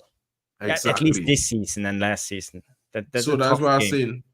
That's why I'm saying. If we could focus on those games and try to get maximum points from those games, then let's just say we get 18 or 21 points, or for argument's sake we get 20 points. Then we have the game against Liverpool. If we get a point from that, that's fine. If we beat Brighton, it's fine. That's 24 points. That takes us all the way up to 72 points. It could be enough with even 67 points. 60, exactly. So 67, 68 points. That should be sufficient in a way. I think it will be good enough. Yeah, because I feel like the top 3 teams above us, they are probably going to drop points. Man City has Real Madrid midweek coming up back to back, and then they have to face, they have to face Liverpool 1 week, and they're already facing Arsenal this week. It's going to be tough, and then Arsenal has, to go away and play Champions League as well. They play in Bayern Munich. It's not easy to go to the Allianz Arena and play in Bayern Munich. There's a tough game. That's going to be hard on them. Aston Villa has Conference League or Europa, I think. There's a lot going on with the teams above us. Only Spurs is just focused on the league. And, even at that same point, they still have a tough fixture list ahead. And while they're usually good against one tough injury teams, away from everything just falling apart. If let's say if Højlund gets injured again and is out for the next 7 games, we don't have a striker. True. That's the thing. We are so vulnerable. We need to have so much luck and margins in the next 10 games, and we might do it. It's like a 10% chance, 15% chance, maybe at the best. So we shouldn't get giddy. Most likely, we will come in 6th and qualify for the Europa League next season. Most likely. That's the most likely outcome. It's most likely, But we can dream. We can dream. But I like to keep it real, because I don't trust this group of players, and with the amount of injuries, our medical team, and they like to down tools. Players like Rashford, 100%. That's why I worried about that. Yeah, that's the thing. Yeah. Tough. That tough is tough. Tough one, Jarvis. This is a tough one here. You know, but I'm going to try to stay I'm as calling you positive as I out. can, because when I think about it, you're giving me a good argument there tonight. You're almost shaking my positivity. One game at a You know time. what? Yeah, Huh? but we have seen this before. You know, this is Yeah. how Man United roll. You know, if we can win against Liverpool the first and then lose against Brentford in the next one. That's just the way it is. You know what, Jarvis? If it's one loss I can't take, is a loss tomorrow. I'm telling you. Any other game we could lose in the next run of games. You see that game tomorrow? We have to beat Ivan the Terrible and the Bees. I'm telling you. Have to. We have to. We must. So I will Is, have is to say it Brentford like down in the fighting relegation? Is that a must-win game for them? How what's the they table? are they are fifth, they are fourth, they are 15th, I think, right now. So they are like, I think they are a point ahead of the team behind them, something like that. Let me just double check 1 sec. Double check the table. Yeah, Brentford, they are on 26 points, and relegation Nottingham Forest is 21. Yeah, So they're just 15th. 5 points. Bro, they 1 point ahead of Everton. So if Everton win and they lose, if Luton draw or win, they're in trouble. So basically, It's they're tough. fighting for their life. They're That's fighting for motivation their lives right now. in itself. Yeah. So Fighting for their lives. we Good. must see. But a win, we need a win. That's just the way it is. But how 100%. we have seen now in the last month Ten Hag cooking with this 4-4-2 formation in a way without Højlund, and it has actually worked okay because he have played a box midfield with Bruno and McTominay playing up front for with Maguire and Casemiro and Mainu as DMs or central midfielders. How do you like to see it? But tomorrow with Højlund back, we need to mix it up again. How do you see us going into this game tactically, Mark, or an RT10? I think we're going to see pretty much the same way we started against Liverpool. I think Aaron Wan-Bissaka off the left. The only thing I'm wondering is if he's going to keep Lindelof or he going to bring in Lissandro for the first half. That's the quandary for me, because if we start Lindelof, fine with that. Go Lindelof, Varane, Dalot. Aaron Wan-Bissaka and Varane will provide cover for Lindelof. I think that's a pretty strong and compact back four, balance as well. I definitely want Casemiro to be rested because I don't want him to pull anything before the game against Liverpool. We need him. So I would play Scott McTominay next to Kobe Menu and Bruno, or I would play Bruno next to Menu and play Mason Mount. As much as I, don't really want to see that starting lineup, I think for the greater good of the team, that might have to be the starting lineup in midfield, because I want to see Eriksen play, but I'm afraid to put him in the first half because I feel like I would rather him play an entire second half for minutes where it will be more effective. You know what I mean? You could burn out the midfield a little bit, so when he come in, you don't really have to work too hard. You know what I mean? Yeah. So is there a shout for Amrabat at any point? Bro, I'll be real honest, and a lot of people mightn't like the statement here, but I think Amrabat hasn't really shown the best of himself throughout the season. He had maybe 1 or 2 games I was like, okay, he's had a very good, decent performance. I feel like most of the time I'm always thinking, what if he gets a foul, a yellow card, or a red card? I feel like he made a few games where he had a lot of bad performances in terms of he lost the ball a lot, he gave up a lot of poor fouls, and it just seems a bit clumsy for me. And I don't know if it's because he not getting consistent game time to get himself into that kind of match fitness rhythm or something like that. But yeah, I don't really want to blame him too much. So I feel like it's maybe he not getting enough game time as well to support his physicality or his rhythm into the game. Because I think the next week, I think we have a run of games that are very close, and I think the manager might have to rotate a little bit. But I think in terms of your lineup, I think Yeah, I Yeah, mean, I think the to same be fair, lineup from the Liverpool game. I think same should lineup, bro.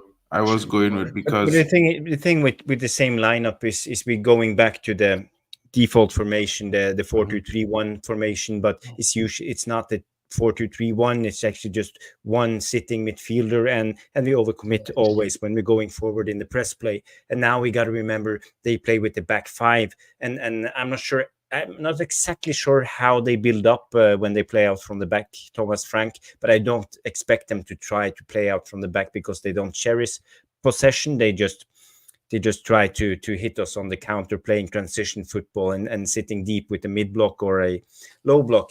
But the thing is, with the default formation for Ten Hag, the 4-2-3-1, the defensive we will see the big hole in the midfield again, and this is what worries me a I little get bit. it. And that's why I like when I see the false nine in a way. You see when Bruno plays, because he always drops down besides the number 10 who was McTominay, and we have a box midfield who works together, moving up and down and sideways, and it's much more stable because we always keep the central area compact and filled with people. And now when we go with the V formation again, we only have one single pivot, and it will be easy for the opposition to exploit that weakness is in our tactic, because we keep losing the ball over and over again when we attack, because we have players like Mason Mount, if you want him to play, and especially Bruno, who sometimes miss the ball and it takes too many chances. So I fear that we will go back to the same argument that we have been having all season if when Højlund is back. Maybe. I don't disagree with what you're saying because the argument is there. There's sound sample size for that question right there. I just look at it from the perspective where, I hope, man, I mean, like, even if you say it like that, like I would say, Højlund, if Højlund was to be unfit the next game, Ahmad is back, and we've seen what he could do at false nine, so that gives us another option. But in true and in fact, we don't really have an out and out striker that we could bring in unless we go into the youth team, to be fair, because I don't think Ten Hag likes.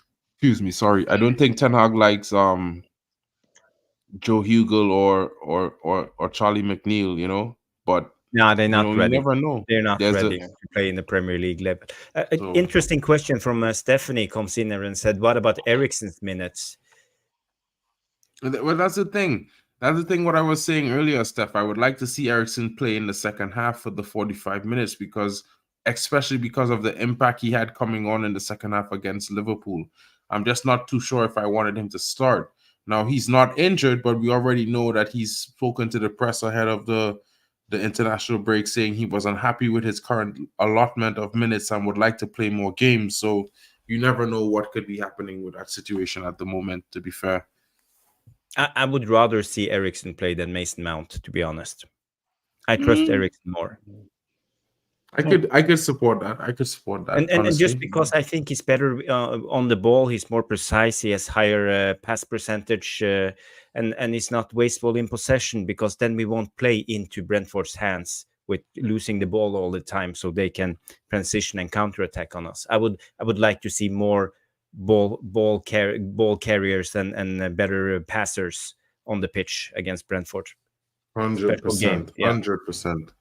And guys, really sorry, but I'm definitely gonna have to tune in because I can't really stay awake much longer. I hope you guys had a really good night, Jarvis. It was really great seeing you. I know you're busy and you're moving. It was one of those things everyone's been asking for you all week, but we know what's going on with you. So we all wish you a speedy move, and we hope you're enjoying the new house, and hope everything is well with you. R10, big up to you for coming in. Thank you so much for being here, my bro. It's always a welcome time to enjoy the stream with you guys on a Friday night. This is the Football Power Hour happy hour stream.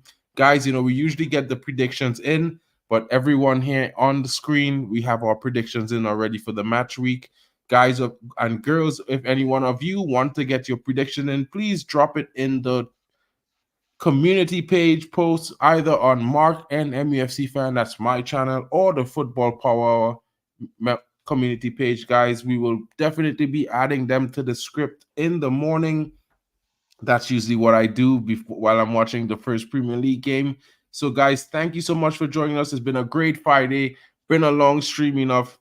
Drex was hosting. Big up to him and the D-Up Sports crew. Guys, if you have that time, don't forget to smash a like there. And be sure to come back, guys, in the after section and leave a comment, leave a criticism, or even leave your match predictions, guys. And we hope you all have a great Friday night and maybe a better Saturday as we move on to Manchester United, and it's match day tomorrow, Reds, or today, as I should say, because it's today in Germany already.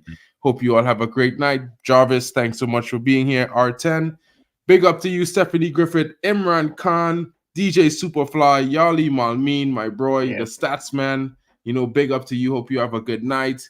Big up to everyone else coming in. You know, there was also Vicky Witterbird was here. Don Dada Diamond, my Trini brethren, big up to you, bro. Hope you're having a good one. Never Miss Rob, Luan France, you know, big up to you.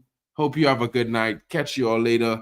It's been your boys at the happy hour, and you know what it is. It's Football Power Hour, happy hour. And as we move, guys, tomorrow is match day. Hopefully to see you all there for the watch along, and it's the end of the show. Football Power Hour.